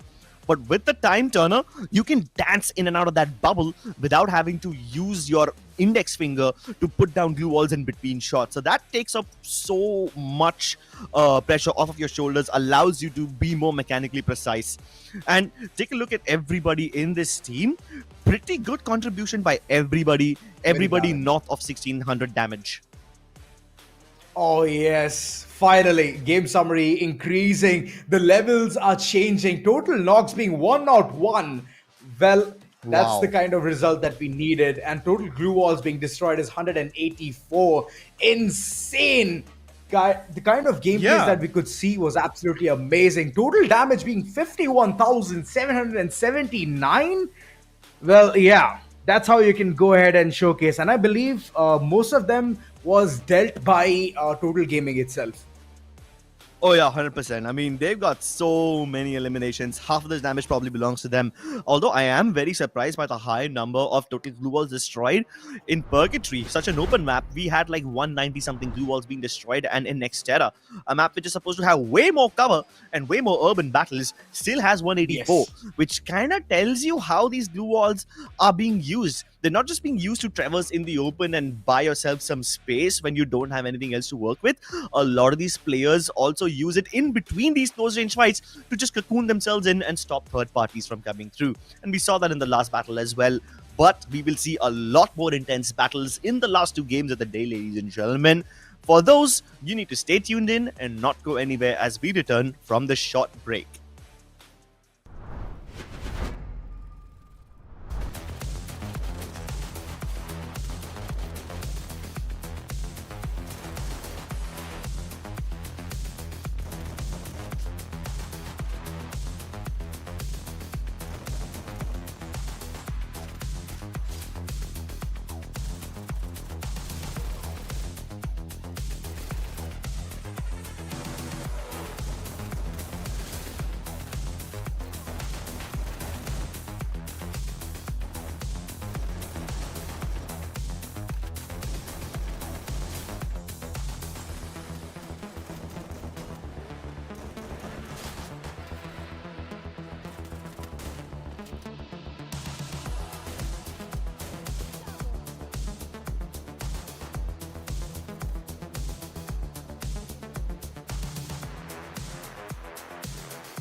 Well, welcome back after a short little break. You guys are watching TEZ FFMIC India Cup 2025. I have bid goodbye to Crips already, and I welcome Anya. I'm doing pretty good, and what a sort of start of the weekend, because just imagine the way the action is taking place. It's like watching every single game, and there are teams who are performing consistent, and there are teams who are consistently dropping down. One name that I'm feeling bad about is Team Hind. Team Hind, yes. Surprisingly, they're not even about to function properly, as their stars are not aligning. So far, all of those maps, the way they are falling down like flies, I'm expecting something better coming in from the upcoming one, as Bermuda is one of those maps which is like an OG. So I'm expecting to put in another team in teams to watch out for, as Reckoning, Jaunty, Total, and Vashishta, all four of them. I wouldn't say that they have been going overboard procuring a 30-pointer booyah or something, but they have taken those tiny steps to make sure they sustain within top 6. Not only that, they have that pepped up energy since so long. I mean, just imagine you were at the river docks, you had the control, but there was just one mistake that you made against Reckoning, and that costed the entire booyah. So yes, they're facing a lot of PTSD, and that's the kind of situation that they do not want to put themselves into. So I'm expecting that Vashishta can also pull up their socks and somehow manage to get the booyah. As day one, we all know it's setting up the pace, it's building the energy, and then later on we can see those benchmarks somehow slowly fading away. But Group A and B, both of them have given us some really good surprises. Moreover, the kind of gameplays that we were expecting, the third parties and fourth party and whatnot, every single thing is showcased. So I'm more content, but here's the thing, right? I want more. Even the audience wants more. And TG wants more and more amount of booyahs, is what I can say. And I believe this sort of greed to want more, to watch more actions on TEZ FFMIC India Cup is something good. And if we both are greedy for same action, and so does the audience, I believe that's the greed to watch out for. And I'm waiting for that sort of action also hopping in on the grounds of Bermuda. Now we already know about the drop points, but there's always a key point of Team Total Gaming being one of the most fan favorite team, and they've got amazing number of fans, and they have also a tendency to not drop at their own landing points when it is a final map. And let's see if Team Total Gaming is going to bring in some sort of change currently or no. But talking about other teams, I believe they are going to go for a safe bet until and unless they are forced to pick up fights. Now, if there's a crash landing happening, there's no denial, you will have to go ahead with the same thing. But the split is also very fundamentally right now. They're going in for 1:3 sometimes, 2:2 sometimes. So they're not entirely getting eliminated. At least the teams who are in top 6, top 8, they are maintaining this split religiously every single time they're taking the landings. I mean, I could say a similar thing about Aerobots as well. Prior to this, towards the online qualifiers, we could see this team go ahead and initiate with that 1:3 split, and now all of a sudden they want to keep the entire team intact. And this showcases that the team is playing very passive. They want to play defensive, get those early eliminations, but be secure about it. And that's where I believe is the mistake. Just play like the games you were playing towards online qualifiers itself. If you're going to switch the entire playstyle in the middle of the tournament, I believe it's going to give you a lot of drawbacks to it. So I'm just hoping that the teams can go ahead and rectify all of this, as we can take a small little break, and we'll see you guys on the other side. Do not go anywhere.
बड़े भैया हमको free fire खेलना है, बड़े भैया हमको free fire खेलना है। बड़े भैया इसको हीलिंग बैटल में हरा दो। बड़े भैया हमको फ्री फायर खेलना है।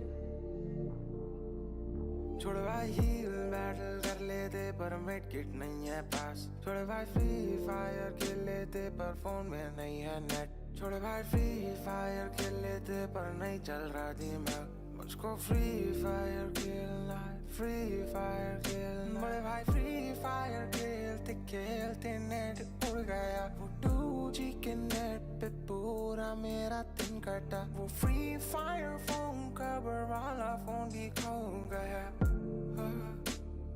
हो गया। बड़े भाई फ्री फायर खेलना है, बड़े भाई हीलिंग बैटल में हरा दो। बड़े भाई फ्री फायर खेलना है।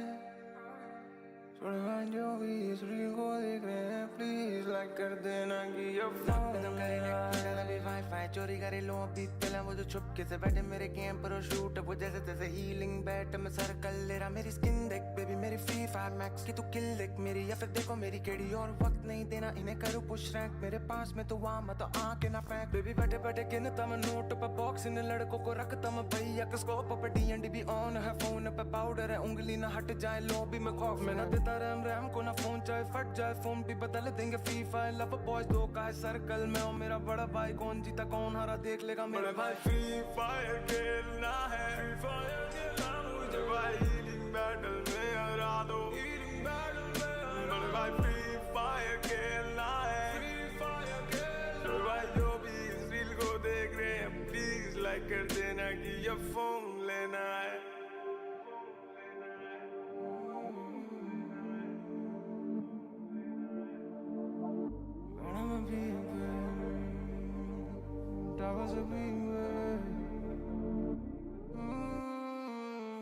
Bad on my peak, but I was a peak. ले पैनगियान में अगर की मौत मरे तुझे ऑफ करे। मेरी AK-47 गोल्ड है बहुत। बैटन में ईगल के सर्कल के बीच में अकेले में घूमूंगा, कोई ना खौफ दिखे तुझे ऑफ करे। मेरी AK-47 गोल्ड रेको है करे कहता रह जाएगा भैया के स्कोप पे बच के ही मानेगा। लड़कों में स्किन लगा के करीना की किसको पटाएगा वो भी बता के जा। है करे लॉबी में है करे बचकाने छोड़ दे कुट का तेरा घर पे लगे ना चोट तुझे तभी ऑफ करे लगा माइक पे। बड़े भाई फ्री फायर खेलना है, बड़े भाई हीलिंग बैटल में हरा दो। बड़े भाई फ्री फायर खेलना है। छोड़े भाई जो भी इस रील को देख रहे हैं प्लीज लाइक कर देना कि ये फोन लेना है।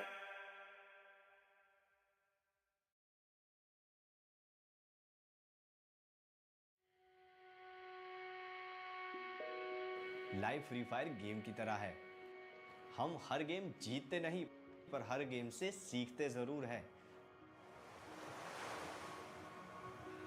मेरा नाम है प्रियंक पटेल।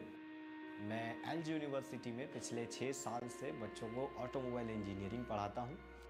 मेरे जो दोस्त थे उन्होंने बोला कि आप फ्री फायर अच्छी खेलते हो, अच्छी सिखाते हो, तो क्यों ना आप गेम सिखाने के वीडियोस बनाइए। और इसीलिए मैंने गेमिंग चैनल फ्री फायर की शुरू की। सुबह 6 बजे से लेकर शाम के 4 बजे तक मैं आपको एक सिंसियर प्रोफेसर की तरह दिखूंगा और फिर शाम को 4 बजे से रात के 12 बजे तक एक हार्डकोर गेमर। फ्री फायर के वीडियोस में सबसे पहले मैं स्ट्रीमिंग करता था। एक टाइम ऐसा आया कि मेरी स्ट्रीमिंग पीक पे चल रही थी और एग्ज़ाम्स आके रुक गई, तो मैंने कस्टम रूम्स क्रिएट करना स्टार्ट किया और उसी टाइम पे एंट्री होती है 3 लोगों की, स्टॉर्म, AK और अर्पित। तो शुरुआत तो हमने एक दूसरे के ऑपोजिट में खेलने से की थी, मगर बाद में पता चला कि साथ में बहुत ज़्यादा अच्छा खेल सकते हैं। जो हम साथ में खेलते थे वो गेम से इतना अच्छा बॉन्डिंग बन गया। सो इट इज़ बेसिकली कि 4 दोस्त आप साथ में बैठे हो, गप्पे लड़ा रहे हो और साथ में गेम भी खेल रहे हो। कभी मिला आप लोग? नहीं, हम एक्चुअली में चारों एक दूसरे को कभी नहीं मिले। प्लान बहुत बने मगर मिले कभी नहीं।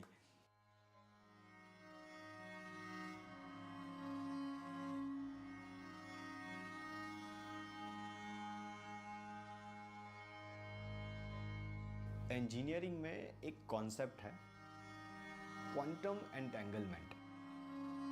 दो पार्टिकल के बीच में कितना भी डिस्टेंस हो, वो दोनों एक दूसरे से रिलेटेड रहते हैं। यहाँ पे हमारी जो दोस्ती है वो बिल्कुल क्वांटम एंटेंगलमेंट की तरह है।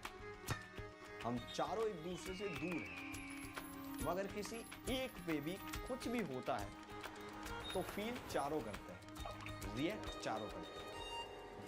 इस चीज को आप टीम सिनर्जी कह लो, ब्रदरहुड कह लो, बॉन्डिंग कह लो, कुछ भी कह लो।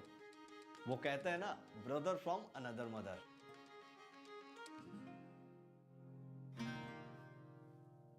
मेरा नाम हर्षित है और मेरा इन गेम नेम पीजी स्टॉर्म है। मैं Guwahati the city of temples में रहता हूँ। स्टॉर्म जो है ना वो एकदम रिवेंज टाइप का कैरेक्टर है, इजीली ट्रिगर्ड पर्सन आप बोल सकते हो। प्रीसर के चैनल पे एक लाइव स्ट्रीम हो रहा था जहाँ पे कस्टम रूम्स होते थे। एक राउंड में प्रीसर ने मेरे को नॉक किया और मैंने एक राउंड में प्रीसर को नॉक किया था। फिर मैं और प्रीसर एक साथ ग्रुप में आए कि भाई कैसा लगा ऐसे करके। मेरा नाम है अमल कृष्णा, 20 years of age। मेरा इन गेम नेम है मिस्टर एके। एके एक्चुअली में केरला से है और एके का जो कैरेक्टर है वो भी एग्जैक्टली साउथ के मूवी के हीरो जैसा है। उसके साथ अगर आप खेल रहे हो ना तो आप कभी बोर नहीं होंगे। उसे पंगे लेना बहुत ज़्यादा पसंद है और वो हमेशा बोलता रहता था एक मेडिकेट दे दो मैं सबको नॉक कर दूंगा, पर नॉक खुद ही हो जाता था जाके। और उससे भी स्पेशली पसंद है मेरी किल चोरी करना। भाई मेरा चोरी होता है किल। मैं किसी को चोरी नहीं करता, वो लोग मेरा किल चोरी करते हैं। मेरा नाम है अर्पित पठानिया, मैं हूँ हिमाचल प्रदेश से। करंटली मैं चंडीगढ़ में रहता हूँ। अर्पित बेसिकली बहुत ज़्यादा म्यूट रहता है, कुछ मुंह से आवाज़ ही नहीं निकलता था। और इसलिए कोई इंपॉर्टेंट सिचुएशन में अगर कोई इन्फॉर्मेशन देनी है कि कोई रश कर रहा है या ये हो रहा है वो हो रहा है तो वो दे नहीं पाता।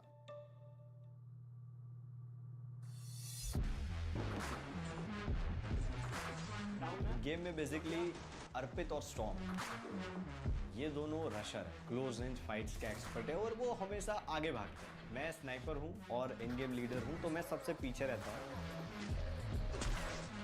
उन दोनों और मेरे बीच में रहता है एके, जो कि एक फ्रैगर है और एक असल्टर है।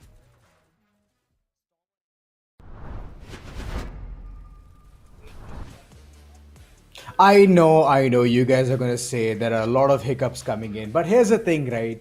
We're gonna wait patiently, and now Bermuda, once it comes upon us, it's gonna be intense as the teams are bringing in a lot of heat. And this is the kind of situation that we usually love: intense fights, one-on-one battles, and those clutches just to make things so heart-pumping. Tanya, we can't just wait for this game. We are just assessing. Even in this break, we were talking about how things are going on. Yeah, absolutely. We had a lot of deep discussions about how the character skills have been switched as compared to the online qualifier stage. Sure, the major update that hopped in also brought in those changes, and we don't see Nairi anymore. So somewhere around the corner, these changes are bringing in for the betterment for all the players, and they're going in with the requirement of the team. So the discussion worth the wait, and to the viewers as well. The more you're waiting, more the action you will be witnessing in a couple of minutes. But talking about Bermuda, we do tend to say it's a vanilla map, but the play style never goes vanilla. It always brings in some unique stories every single time on the map of Bermuda. Well, true, and that's the kind of story even all of these teams are going ahead and creating. Today, of course, it's just the initiation, and this has been the map schedule. As you can see, TG, they initiated things with a really good note. And not only that, there was another 35 bomber coming in from there, and so they're good. They're golden, to be honest.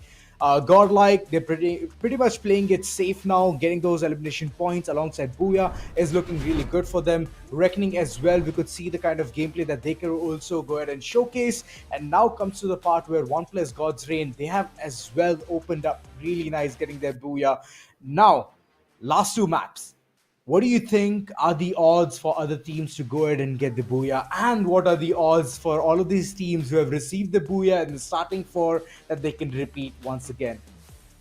Well, talking about what is going to happen, I have a pointer for what has already happened. Sure, One Plus God's Reign got the booyah, but they were not on the number one position. So even after teams are taking away the booyah, it is teams like Total Gaming taking away the number one position with the elimination points that they are procuring. So it's not somewhere about who takes away the booyah, but who is going to end up in the podium, because this is exactly where you are going to place yourself in top 6 of the leaderboard. Here comes, ladies and gentlemen, for TEZ Free Fire Max 2025, and it's the map of Bermuda. We all have been waiting for, and let's jump into the skies of Bermuda, because I can't wait anymore.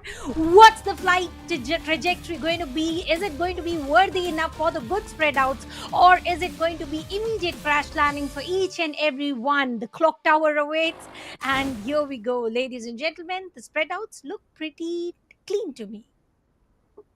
Well, Riverside and teams are planning for a perfect descent towards their following drop locations. I love the trajectory. The dissection is pretty clean. And with those half Cs, teams can head towards their following destination. Mars Electric can be one of the prime spots as well for teams who wants to go ahead and play safe. But for the teams who want to go in for that early clash, it's going to be Jaunty against Total Gaming. Shots fired from all across. And Kunal, he's trying to provide the support. It's a 2v2 situation where Vincent, he's the last man standing, still in the sky, up above, thinking that he can be safe. And he very well will be, as he's dropped far away from what just happened. Total Gaming, my oh my, the initiation itself was so good. And yes, the sweep is really good for TG as they secure 3 elimination points. Wait, Team Insane! All 3 got in by Shanky from Team Total Gaming, and they did not land upon Bhima Sakti strip. This is exactly what I was talking about. Mill has been their home ground for years and years, but once again, Team Insane pushing it against him on the grounds of Mill. Now that is extremely too risky for them. They cannot afford to get early elimination, but they are taking the risk. Is it going to bring in any rewards? I believe no. One player is already down and eliminated, going towards another one. Delete will try to push it from the backside, and he will be able to deliver a little bit of damage on the force. Aztec will be taken down. Chrono Void is deployed, and immediate angle switch. Let's hope that Delete should be able to end up this fight into his favor, and here he does. He gets few elimination points, but at the cost of no revival for Aztec. No worries, you do have a vending machine near to the mill. He will be revived in no time. And the highly contested area which we're talking about, Peak, is totally contested by Reckoning Esports, and they are building up their post there. Yes. Moreover, here's another thing, the information right there. I love the way Team Insane came in with the same speed as the departed. They knew it's not going to happen. Nothing is going right for them, and they instantly retreated. So, good call from their end. And Total Gaming, absolute control towards Mill. Like you rightly mentioned, it has been their hometown. And with that said, I believe Nightmare is in for a treat. One player already heading way too close in the enemy territory, uncharted place, and those shots are looking really good. Mafia on the other end, he has been taken down. But is it going to be a really nice fight moving forward, or is it that the safety net have already been put right in front? Well, it was just All the teams are trying to elimination push. points. Elimination points delivered, and the revive has already taken place. Nightmare Esports are trying to come down towards Mill, and let's see, is it going to be a sneaky affair, or are they going to aggress as much as possible? Though on the other side of the map, we do see Team Hind again succumbing one by one. They are losing the players, but over here the tables have turned. Mafia will land in again them, and he will be able to get not only one followed by another knock as well. There's no room of revival because he is going to use the Skylar's Riptide Rhythm, and Glue Wall will be deployed, and there's one more lovely knock. shot. My oh my, the knocks are coming clean. Mafia, he took the height advantage, and right after that, Nightmare is now running for their life. Can be a really good battle if that one player who's trying to survive takes a fight, but there's another one who's gonna fall from the sky up above. Contention coming in towards That one solo spot where the revival system can be very easily bought.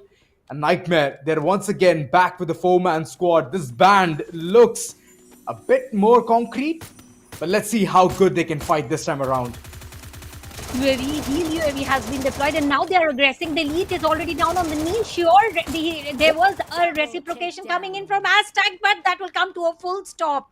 Nightmare Esports with 6 elimination points in total, and they were able to push Team Total Gaming outside of Mill. But what about Mars Electric, Team Jaunty Gaming?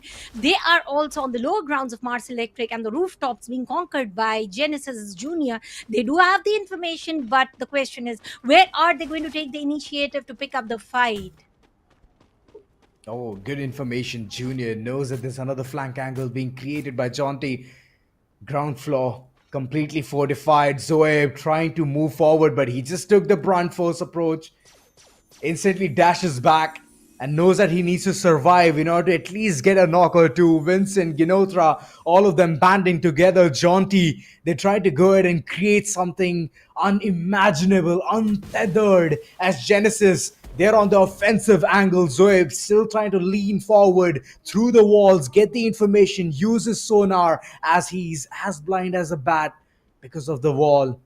Zoeb moving forward alongside Ayush. They're just trying to create the chaos and trying to give them misinformation that they're rotating and somehow moving in towards a different angle or a different approach. And all of a sudden, they're going to open the floodgates and the shots are going to pour in. Lovely shots coming in. Nice knock.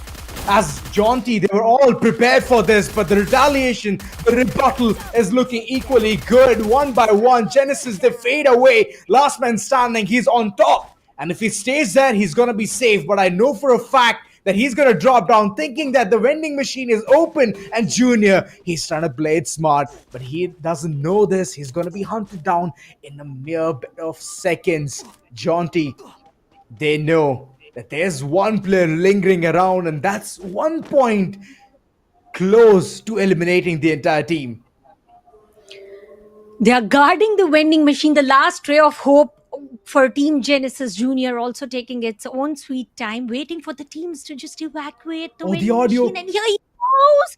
He goes in and revives his one of the teammates, not the entire team, because he only had few tokens to work out with. Now, even if he gets eliminated, it's not a problem. They still have team up, alive, and rotating. Let's hope Zoeb gets the opportunity to get the revival for all other remaining teammates. But it was a good sneaky approach coming in from Junior. Talking about Team Jaunty, he is tanking up all the damages from the zone to just give a pickup, and much necessary pickup for the teammates, because they wouldn't want to use all the resources just yet. And there's no Ford in the mix now. That's questionable. Longest rotation taken, but Ford isn't equipped. They will have to take a little bit of extra zone damage. But it's all right. It's just the early bit of circles, so it's going to be all right for them. Moreover, the rotations being called in a speedy way with monster trucks is going to give them a lot of ground clearance. It doesn't matter whether there's a creek on the hill or not. It's all going to be climbed real smooth. But reckoning in the middle of all of that, they have secured that one spot at peak, and it's inside the circle. And others are just not at all close by. I can see Team Insane hopping inside the circle, but other than that, there's no one close by. So teams need to start thinking about what they can do in order to get the early circle advantage alongside a really nice spot or a house, I would say. So they need to call a realtor and get some really nice spot.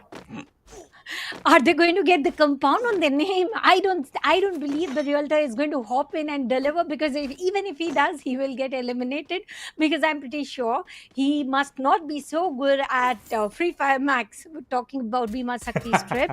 It's still not contested, and there's a gatekeeping opportunity. And God's Rain, 1+ God's Rain, they're trying to get in the entry, but it has been denied for a little while. It is none other than Team Silver Eagles doing the deed. Silver Eagles, their luck has not shined at all. And this is the time where they can at least take a fight against such a renowned team. And Silver Eagles still trying to find that one bit of a moment for themselves. Vashishta on the other end calling in the rotation. They're taking it a bit too slow in order to assess what's going on. They do not want to be gate kept and at the same time healing their max HP to reach towards the circle. Genesis calling in a couple of players. A very, very sneaky tactic. Revival of one player and then later on somehow they're bringing back those fallen comrades. And I could see a player taking fall damage. Zoeb, he's been eliminated all thanks to the fall damage. He's back again. Wow. What a change of pace. No, there's a ping pong happening over here. Junior revived Zoeb. Zoeb revived Junior. Now again, Zoeb getting eliminated, and Junior will again revive him. And that's the part of the plan. That is how the teamwork goes hand in hand, head to head, and they're making sure of that they bring in the team in the best possible ways. And Team Insane's hacker is already on the grounds of Peak, just near to Reckoning Esports now. He's playing with fire. I hope he doesn't get burned down. Oh, yep. Salo on the other end. He's also providing the valuable information onto what's happening. Reckoning. They're not at all moving from the compound, crouched as a Bengal tiger. Chanti on the other end. They're causing a lot of commotion. Good shots being fired, but Kinotra is the first one to fall prey. Kunal, Jarvis, way too low of HP, but it's Vincent who takes the brunt force on his head. It's a lot of trauma. And Vincent, he needs a revival, but unfortunately it's not going to be given. Good shots and arrow bots. What a way to fly down. Jarvis being the last man standing. He's contacting Tony Stark and he's telling that this has happened. What can you do? Can you assess? Can you help? As a couple of players are going to bounce on him real soon. Shots fired and this is going to be meltdown for Jaunty Gaming. That's the end for Team Jaunty Gaming. They were dancing and they landed up on the graves. Talking about Vashishta Esports finally entering the grounds of Peak. No one. I believe they did get eliminated. There are 10 teams within the lobby right now, and if they are surviving, that's great because it was a four-stack play. And yes, they did get eliminated. Talking about Peak now, Peak isn't entirely the part of the circle, and the information is everything that they need. They have got the information. Who is going to do the initiatives? Who is going to take the initiatives to get those early eliminations? Because sometime or the other from here, they have to make sure they make a move. And Reckoning Esports are waiting for Vashisht Esports to move in the grounds of Peak, because if they do, Reckoning Esports get some elimination points, and here they go. They just jumped in to their own graves. Oh yes, they did. Tiger already long gone. Vashisha, unfortunately, getting the height advantage is not going to be that easy. As Reckoning, they were fortifying every single corner. So overall, a good approach coming in. Swaroop, Patlu, couple of players. There is a vending machine in the vicinity, but I believe they don't have the credits for it. And this is not a nice situation for them overall. Patlu, Swaroop, right now has calm, collected. This should have been the earlier case, getting the ground advantage rather than taking the height, as the height was already contested for. Total Gaming inside the circle, and three teams nonetheless, they are going to go in for the contestation, and this is going to be a very tough call. Total Gaming, they need to be untethered. They should not take any fight and give the information that they are there in the vicinity. Else, they're going to be the first team to get eliminated. Here comes the push coming in from Silver Eagles. Jod 18 is going to use the inhaler and push in, but the glue wall is going to make sure no damage has been delivered, and it's all done and dusted. Ayush should be the last man standing. For how long will he be able to survive? He's trying to go up there, push and deliver as much as damage possible, and he will be able to revive his teammates. And Silver Eagles have got 2 players to work with. Ayush will then be spotted and taken down. Revival is immediately taken place. But there comes the end. Trogon coming into the action from 1+ God's Reign. And here they get total of 4 elimination points on their name. 7 eliminations all together and 3 players still surviving. Oh, Echo. Unfortunately, his weapon did not work.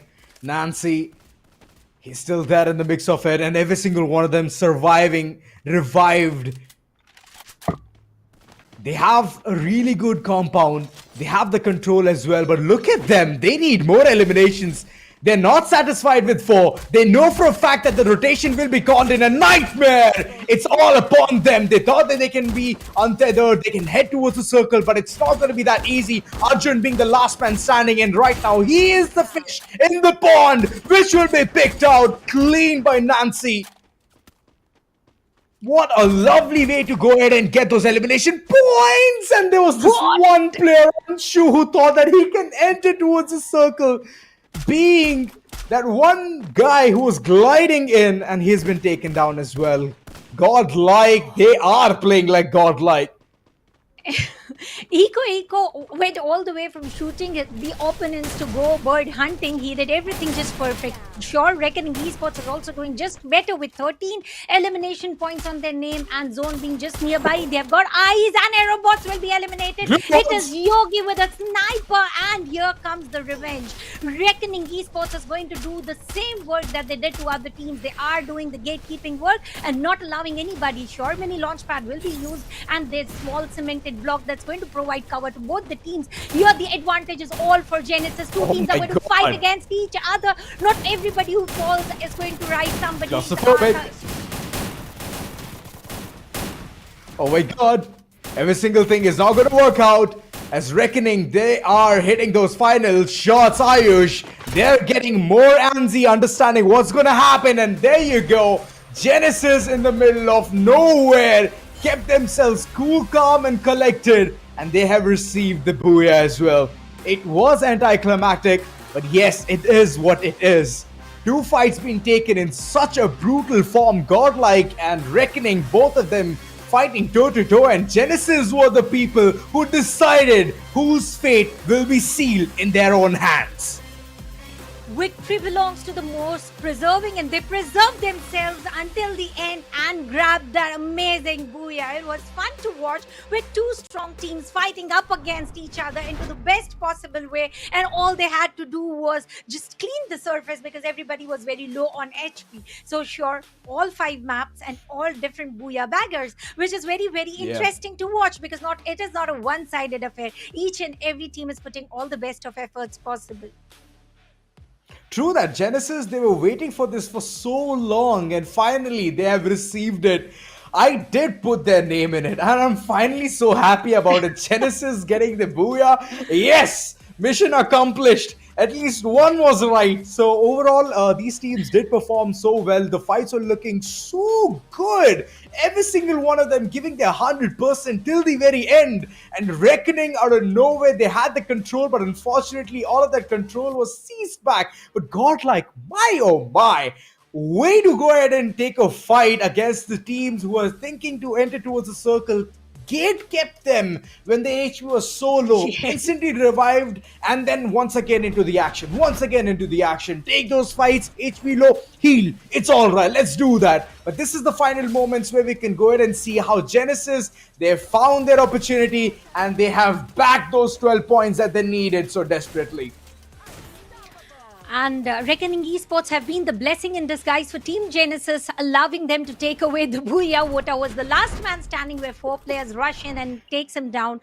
And here are the game 5 standing. I did mention whoever takes away the booyah, there's always another team on the number 1 position. This time it is Reckoning Esports with total of 16 elimination points and 9 placement points, total of 25. Godlike Esports 18 points, and Genesis Esports with 17 points. And if we talk about Aerobots, 1+. It was one of a match where we can say it was a close match, and anybody could have achieved this sort of a score line. Everybody having a difference of 1 or 2 pointers except for Reckoning. Sure, elimination spoke the best for them. Vashishta, Nightmare, Team Insane, Team Hint, Silver Eagles, they need good games.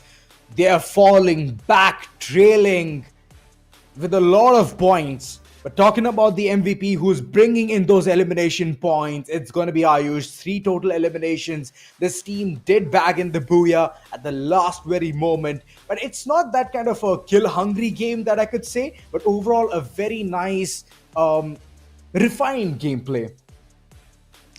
And Tatsuya, Shani, Ford, Rafael worked perfectly with the sniper role that Ayush was delivering. Let's also talk about the entire team stats, about who performed exactly as it was needed. let's talk about Zoeb first. The way they were being revived over and over time. Zoeb and Junior had got an entirely different set of play, which worked wonders for them. Oscar having Oscar a good aggressive gameplay spotted, and then comes Itaz with Chrono as an active ability, Tatsuya and Skylar. Oscar and Tatsuya going in for the aggressive play, Skylar for the long range distance shot and the clearance of the path, and Chrono for self protection. Talking about Chrono, now one way Chronos are also being deployed, which weren't used then, and these are the team stats. It also is like, it's all right, I'm just going to do 125 damage. Similar thing goes for all the other three players as well. Junior, Zoeb, Itazo, all three with triple digits. But Ayush, he has been the most notorious one, 1237. It's not that big of a damage game coming in from Genesis, but this was the kind of booyah that they needed throughout today's 6 maps. And they have received it. They're going to be very happy about it. No matter how much hard work they're doing, they somehow managed to fortify this one. Oh my god, total damage for sure has startled me though. 54,000, that's nice. Well, I have got a say for glue walls. This is one of the maps where least amount of glue walls have been used, and longest elimination distance. It's very interesting, 112 meters, and damage. Well, it's incredibly clean, 54,000 and above. Knocks taken conversion rate was low, but that indicates that the team support was very, very intense. The players made sure of to revive their teammates as early as possible. And if you had to pick one guess, which map do you think used the highest amount of glue walls, Azora?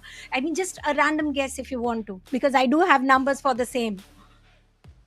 I believe it was the previous one itself. 189, somewhere around that. Those were the numbers. So yeah.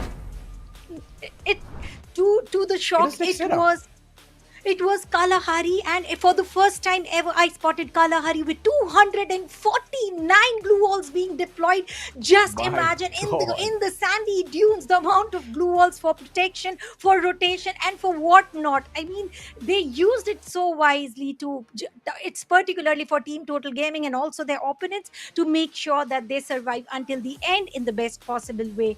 And the next map is going to be the map of Alpine, one of the most beautiful maps, and these are the teams to watch out for, Azora. Teams to watch out for, of course, Reckoning coming into the picture. This is going to stay the same.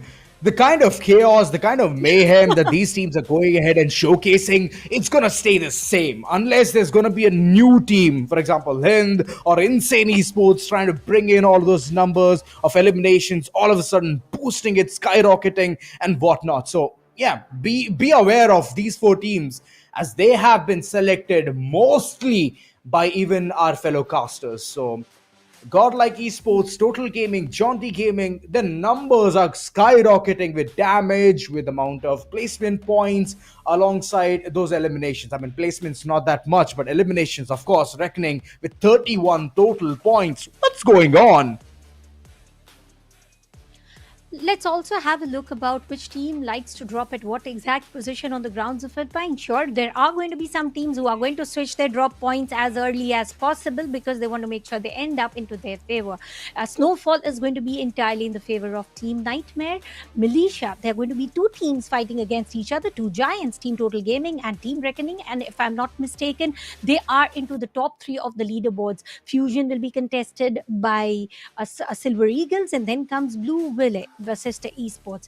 Rivermouth, one on the western land and one on the mainland. We have got 2 teams against each other. Genesis against Aerobots. Godlike will be the only team on the southern grounds of stadiums and Sunside and Base Camp. Jaunty Gaming and Team Hind, they are going to start this map up close and personal, and it's going to be God's Reign on the grounds of Railroad, and then comes Team Insane on the grounds of Dock. So Team Insane again going in with the same strategy of going in, landing in as safe as possible, but then they're not able to deliver what they are deciding to. Landing safe is equal to surviving until the end. They are getting decimated all the way towards the rotation phase, and not towards the final circles, but already in the 4th or 5th circle of rotation. You know, Jaunty Gaming needs a sunny side up, because they haven't received a booyah just yet. And that's the only thing that is keeping them away to get at least like a second or a third spot. So overall, I'm hoping that Sunside will be one of the places where they can go ahead and at least get some elimination points and then later on convert it to a booyah as well. So overall, good performance. And this is the final map where we could all understand what kind of performance can be portrayed and can be showcased. So yeah, I'm super excited. And for now, let's just go ahead and dive right in, as Alpine is waiting for us for so long. This is going to be the final map which will showcase some intense action. Whether it's going to be glorified or not, let's just go ahead and see. Ladies and gentlemen, this is TEZ FFMIC India 2025 on the grounds of Alpine Dock. It is being contested by Team Total Gaming. Well, that is a little notorious play coming in from them, because that is not their landing point. It was supposed to be something else, but the split says it all. They are going for a 50-50 on the grounds of carousel. We do spot 1 plus God's Reign again going in the split of 3:1. But what happened to Malaysia? We do spot 3 teams there, and Southern Island also has got some extra teams. Team Godlike, Team Aerobots, Team Genesis, and the tiny island has been secured by Team Insane. They don't want to fight just yet, but Team Hill deciding to land and going in on the grounds of Sunside. They are fighting up against Jaunty Gaming. They have got the position. Team Total Gaming getting the first elimination on their name registered, and it's the situation 3 versus 4. Are they going to push in? Are they going to take a pause? Because as of now, they definitely wouldn't want to get early elimination. They did not have a good start. They want to make sure they end it nicely, because still there are many more days to go. Coming up in the open, it was the last thing that Sid would have done. He has been spotted barely surviving with very low on HP. He will be able to take down Jarvis again, rushing in, and this time he will be traded. And this is an entire early elimination in under 2 minutes. Team Hind are breaking their own records of getting early elimination. Team Total Gaming, here they go. They have got their opponents nearby, and Team Total Gaming are struggling hard and bad. 2 players already down. Jaunty Gaming giving the toll to Team Total Gaming. Tanya, I'm here to bring this last game action with you.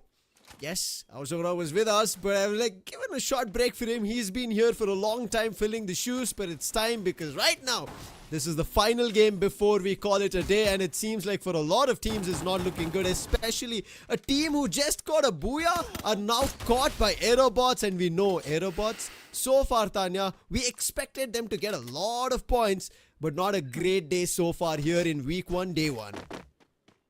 Well, if there's only one team whom I would suggest they are having one of the bad days, which is Team Hind. And talking about Team Godlike, how did Iko get spotted over here? He's down and already eliminated. 1 elimination point secured by Team Aerobots. The team that you were talking about, they're taking down the Titans of the lobby. If you take down the Titans, that is a lot of points that you denied them, and also have a chance to get back on the top of the overall standings, because that is going to count, especially when you make your move at the end of week 2 and also start things off on week 3, because that's where you have an opportunity to get yourself a spot in the grand finals, and everybody is trying to fight for that. But I think Team Insane Esports, they've not had a great time, but fighting off with the likes of Godlike, that is going to be a big opportunity for them. Just now, previous game, we saw how we could take down the likes of Godlike. Let the big teams fight amongst themselves and then jump in, and that's what Genesis do. But right now, you can also overpower in numbers, and Team Insane Esports grab only 1. They're trying to chase Nancy, who did they spot afar. Nightmare Esports, they are also nearby. They've got the information of Silver Eagles. They delivered a lot of damage, and now they are looking forward to get some elimination points on their name. Blue Walls will bring in a little bit of pause, but that's not sufficient enough, because Radhe Thakur is going to get this elimination point is on his name no matter what. Nightmare Esports, it's not yet done. We did even see NG Silver Eagles, but right now in their front line, it is going to be Reckoning. We're going to try and trouble them out. They've gotten only 1 booyah so far. I thought the right now Reckoning, previously RNX, would have a big opportunity, but what a shot from Ninja. a quick grab on that elimination, and he's the only one from the team who has all the 3 eliminations, and another one! Whoa! Ninja! He is just sniping across the board, grabbing the eliminations, and he looks unstoppable. He is indeed a ninja right now on the roofs. Well, talking about him, he is using Moko for all the information required, and he's using all the most information. 5 elimination points. Finally, there's one more player who gets some elimination points on their name. For now, Ninja was the only flag bearer for the team on the count of elimination points. Snowfall entirely contested by Team Reckoning Esports, but on the other side, Team Genesis, they have picked up fights against Aerobots. 1 player down and out, and let's see if they're going to go aggressive. Instead, Hyper is going to trade it equal. Hyper got 1 player down. Ita's down on his knees, and there's no point of revival. Vending machine nearby. Genesis goes in for the smart move. Exactly. You won't believe, in the previous map they procured Booyah Sam, and it was Junior as well as Zoeb going back and forth and reviving each other over and over time, which made sure of their survival until the end, and they grabbed their Booyah. Is crucial now. When fights are not working, you have to think about survival and a smart game previously. But right now, taking on a fight against the likes of Assista Esports might not be a call that he was intended to. Ayush, he finds one knock. Can he find a second? He's trying his best, putting down blue walls across the board. Grabs the elimination. This could be an opportunity for Ayush because the 2 players got separated from the other 2. So they decided to make a 2-2 split, which might be a big mistake. However, now they've found their way through. And with that, Ayush is down. His elimination is confirmed. But Vasista Esports, that's not going to be just enough. They need a lot of points. There was just 1 elimination that they were able to find and trade off. 1 plus God's Reign. Here they've got 2 elimination on their name, and they are using the launch pad to move against the opponents. They do not wish to continue this battle. They want to make sure they survive, and which is a fair decision as well. There's nothing forcing them to pick up these fights, but sure, there's something that they are trying to get the loots as early as possible. On the other side, Team VEX is also taking some elimination points on their name. If we talk about the elimination leaderboard, Aerobots on number 1, and there's a tie between Jaunty Gaming and Reckoning Esports. Reckoning Esports have managed to revive all the teammates, but what sort of a play is this from Aerobots? A sham. He is using the Skylar right on time, and the shot did connect on the moving vehicle. Glue wall has been deployed by Vashishta, who is going to take down whom? It's a long range weapon that he's using. It shouldn't be sufficient enough to take this sort of a fight.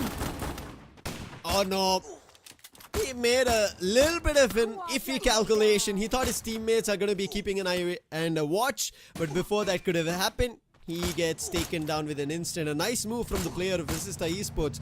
But his teammates, they're not keeping quiet. And we remember this man, Alim. He was able to wipe an entire squad all on his own and on a hunting spree. He has 4 eliminations already. He's now pinned down the players of Assista Esports. A couple of bullets being pelted, but Alim, this is his opportunity. But unfortunate. What a shot coming in from Patlu. And Alim is down. That is a little bit of a worry for Aerobots. The bullets were dodged very nicely. Was he able to successfully revive his teammate? That still stands the question, because Hyper will get 1 more elimination on their name, and 9 elimination already. They are still the elimination leaders. Jaunty Gaming versus Team Insane. They are stuck in a shack. All the throwables, flames, everything is being used to avoid the entry to the small compound, and they have moved out in no time. They are ready to retaliate, and they successfully win this impossible duel. To be honest, Jaunty Gaming were the players who were stuck in the shack, and they move out and they eliminate the entire existence of Team Insane. This is not the way you want to perform on day 1. And hey, this has been a continuous process that is happening for Insane and him. But the fights, they keep continuing irrespective of what happens in the other way around. NG Silver Eagles trying to back their luck against the likes of Assista Esports and NG Silver Eagles. They've not had a great time. Ayush, somewhere a little afar. Assista Esports keeping an eye all across the board, making sure there's no more players left, but they finally spot Lexos. He tried his opportunity to knock Swaroop down, but it did not work. But with that, that's going to be information relayed, and now all of them will try to charge But it seems like they've also found information on Ayush, who's on another direction. Patlu, he was the man who'd put the players down from error bots, and now looking for putting the players down. It did not work. Lexos answers back. He was quick on his feet. He gets the elimination, but Tiger, he is here, and the health is not that great on Lexos. Tiger has to push fast, but he's not. He's waiting for his teammate Swaroop, and now they will try to make a push with the Melter. Swaroop quickly checking the stairs, seeing if the players has run away, but he's still next to the stairs, and Lexos, before going down, he was able to put 2 of the players from Vasista Esports down. One an elimination grab, another knock. It was about to be a close call for Vasista Esports' elimination. Now Jaunty Gaming are aggressing against Team Godlike, and Godlike do not wish to take this fight. They are using the launch pad and they are going towards Team Total Gaming. Is this the battle that they were looking out for, or was this their escape plan? And out of surprise, they met their strong opponents and they were the table toppers by far. They got 1 elimination points on their name, and Basecamp still has 2 more players of Team Total Gaming. Vending machine just around the corner. Sure, the players will be revived. It's only 10 minutes on the clock and many more minutes to go. Team Total Gaming, they are closing up against each other, and no, vending machine is not yet used. Players are not yet revived, and Team Total Gaming are playing the play of patience, much needed. Sometimes it's not always about aggression. It's not always about just trying to push in and create your space. Sometimes you just have to hold your place, and Team Godlike is also delivering that sort of space and time for their heal, for their recovery.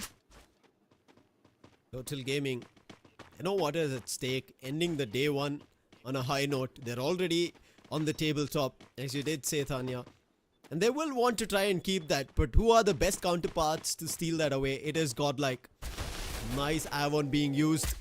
With the Dinoculars, they have all the information, but it might be a tad bit of a prolonged fight, as right now Jaunty picks up a frag on Aerobots' player, but it's not Aerobots right in front of the screens. It's Vasista Esports making a quick rotation as the zone is closing in. But Vincent, once he has his eyes set, he is going to put the players down. Did not even give Vasista Esports an opportunity to recover their player. A knock in the open and a quick grab from the edges of the shack. Swaroop compromised his teammate Yuno, and now they are going to be starting to throw nades in, which is going to force the players of Vasista Esports either to take the fight in the forefront or to wait for an opening once the players of Jaunty Gaming push up. And Jaunty Gaming so far not have a booyah, and they will want to convert it. A quick push coming in, and there's already a knock, and the last player also dealt with, and it is Vincent to land the last blow. And Vasista Esports are out, and Jaunty Gaming looking fiery than ever. Team Total Gaming, they're playing pretty passive. Delete was able to get one knock and immediately trying to get the confirmation. He does get it, and it's going to be Team Total Gaming against Team Godlike. There has been a lot of pauses between this fight. They are on cold shoulders right now against each other. They are aware about their existence but not yet ready to pick up fights. 8 teams within the lobby, and they've got many other teams to get the information about. If they go up and open, they might get eliminated. And here comes the Team Reckoning Esports. They are also playing on the edge of the circle, and Team NMR, Team Nightmare, they are using grenade launchers against Team Reckoning Esports. Team Reckoning lost 2 players, and Ginotra gets the slight elimination on his name. The feed as well, I saw there's going to be trouble for the likes of Aerobots.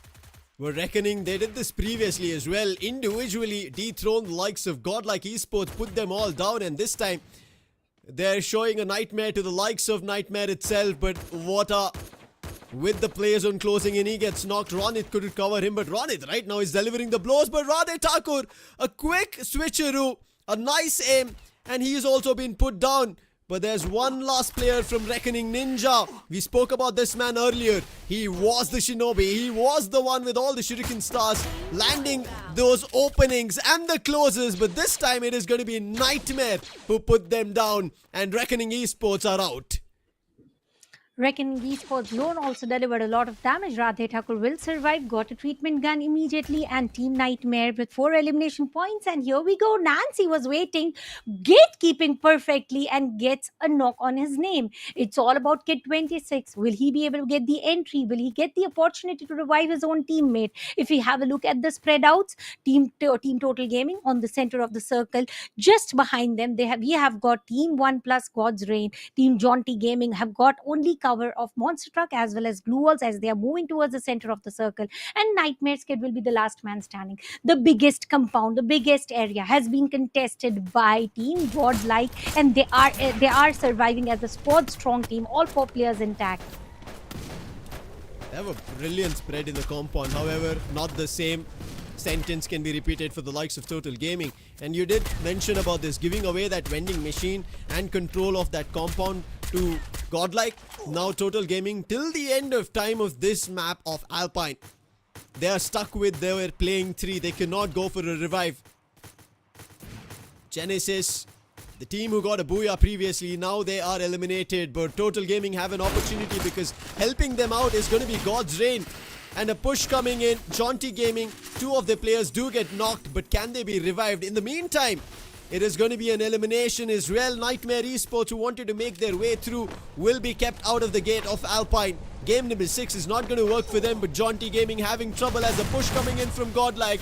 And whenever Godlike make a 4-man push together, it is trouble for every other team in front of them. It's up to Vincent now, the last man standing. Can he put the players down from both ends? Melters, Riptide Rhythms being tossed, nades being thrown across. And there's very much little area left for Jaunty Gaming's Vincent. With them, he is going to be eliminated, and Jaunty Gaming will also be eliminated, but the fight is not going to stop. Total Gaming and God's Reign is a fight that brews. Shanky is down. It seems like God's Reign have control, and it's the last man standing delete. A right timing coming in from Team Total Gaming. They moved out of Shack, but they did not expect Godlike also to enter the same grounds. God's Reign, Windsmoke fighting with the shotgun. It is all about shotguns right now. Eco trying to run down and try to get some elimination points. Delete the last man standing. It is a 1v3 situation. He has done it before. He can still do it. Will he be able to do it right now is going to be the question, and no will be the answer. Here comes Team Godlike taking away the final booyah for the day, and the glory belongs to them. 2 booyahs on a given day. This was something that they were able to do on week 2. Week 1 of the online qualifiers, they were able to grab 4 booyahs. But hey, this is Godlike. Once they started, it's very difficult to stop them. And we thought maybe in the previous game, Reckoning were able to put them down here in Alpine. The end of the day, Godlike, and this is somewhere, I think, when I'm checking history, right? Most of the games when Godlike have been in those specific groups, Tanya, they have always gotten a booyah to end the day. And it's very tough to deny that. And again, they do it. That is Godlike Esports for you. And one more thing, their main intention of doing this is to get back on the tabletop. And rightfully, I think with this, they should have done it. They should have done it because the competitor was Team Total Gaming. They also managed to survive until top 2, but not with much of elimination points. It was all about survival until top 3. The team who performed extremely well was Team Jaunty Gaming.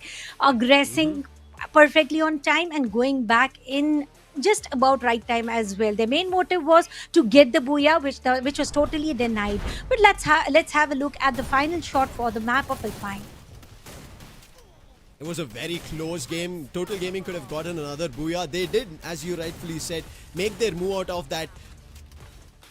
And then started pushing, trying to find those eliminations. But unfortunately, Godlike also decided to make a jump in. But almost there was a grab. And eventually, Godlike as a whole, they pushed inside that container. And there was nothing much Delete could have done to eliminate the players of Godlike Esports. In a total of 14 eliminations and a total of 26 points with the placement points that they have. Second, it's going to be Jaunty Gaming, and then it's God's Reign with 21 and 16 points respectively. Total Gaming, they could not get a lot of eliminations. We spoke about that position. Once they were pushed out from Godlike, they moved towards the containers, and from there they've been stuck in that position and they couldn't make a move at all. And that is an advantage that every other team took in terms of eliminations, placement points. Total Gaming tried their best, but 14 is what they get.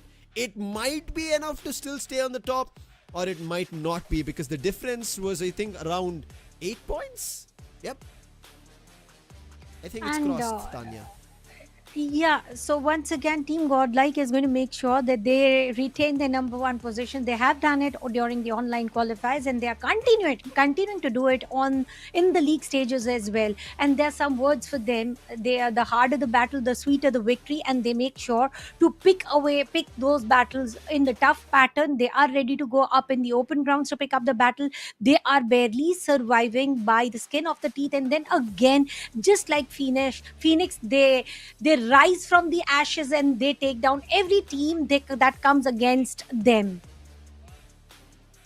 Let's take a look at how things have changed up at the end of Alpine. Game 6 has been done. And Godlike Esports, yes, rightfully take up that top spot with a difference of 4 points from Total Gaming. And then is going to be reckoning who have kind of stabilized themselves with a total of 92. God's Reign, they slowly pick up. Again, I think a little bit of a consistent game. Compared to their start of the day, they have now pushed up to the 4th spot at 83 points. Jaunty Gaming at 5th at 80 points, with the teams who've kind of disappointed, and something that we were not thinking their performance would kind of be like this is especially, yes, Team Hind and Insane, but along their lines, NG Silver Eagle and even Nightmare Esports, Tanya. Well, talking about NG Silver Eagles, Nightmare Esports, they are new to the circuit, but they are two teams who have had a lot of practice and patience, and they weren't able to perform good. Sure, it's just day one, many more days to go. They will be able to perform, but let's talk about the MVP on the grounds of Alpine. It's none other than Godlike's Nancy, using Tatsuya, Antonio, Rafael, and Ford. Obviously, he needs all the information that is required, and is also using the pet required for the information to connect those godly shots. And we did spot Nancy over and over time picking up the fight, and there was a moment while the moving vehicle he was able to get one player down. So somewhere Godlike Nancy has got all the skills required for the team and to the perfection sniper. Brilliant stuff coming in from his end. And Nancy, I think this is something that we've been used to right now after what he did in the online qualifiers. But one thing I really like, that in terms of the skills, players are changing stuff, as I can see Antonio here in the mix, which was not something or common also in our online qualifiers. So league stage has brought in Chrono, we can see Antonio. A lot of things have been shifting, and I think that's what we talk about when you see that unique active skill. Teams have to start figuring out what's the best thing so that they are on the top and also maybe manage to win the grand finals. Skylar, Tatsuya, Oscar, the usual, Cassie as well that we generally see for healing, Arvon, all for information. I think Godlike, except for that new change in Antonio that I can see here, also maybe Shani towards Nobita, everything else almost the similar ones, but these fine tuning, right Tanya, they're the ones which bring a game changer, and Godlike rightfully doing it from the very start of our FFMIC 2025.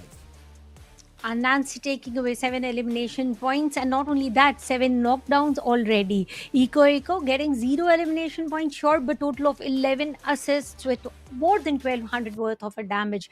Yogi, 2 eliminations, 2 assists, 3 knockdowns. He was able to convert the knockdowns pretty easily as compared to other players, but the Nobita will be the man who gets 5 knocks and 5 elimination on his name, which was a very good team supportive play, and which was very good synergy spotted in each and every team. Let's also have a look about the team summary, the game summary of the map of Alpine. 82 elimination, 102 knocks, and 52,000 and above worth of a damage, and the longest shot is going to be 122 meters, and total glue walls deployed 185. Still, there's no record breaking for the map of Kalahari yet. Highest glue walls have still been deployed there.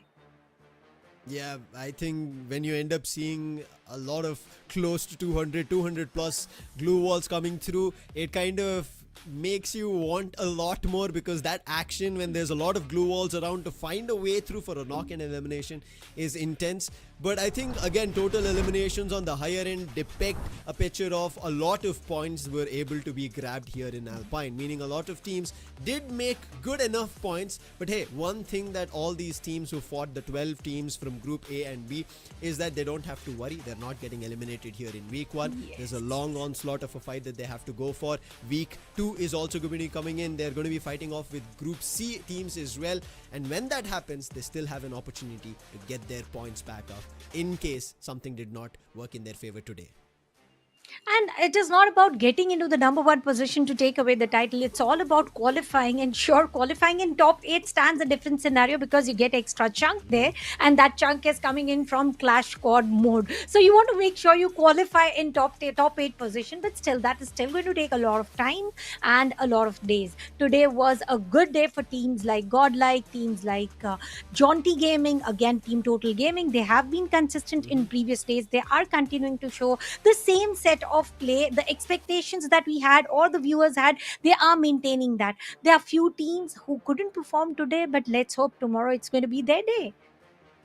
Yeah, it has to be a better day. And we kind of talk about this, right? Your opening games generally are a little bit tough, and I think that's what teams had a little bit of an issue to start things off in their favor. However, hey, it's just day one. There's a lot of weeks, as we did speak about, 4 weeks for your qualification chances. I mean, you wouldn't have to extend till the end of 4 weeks because that becomes even more tougher.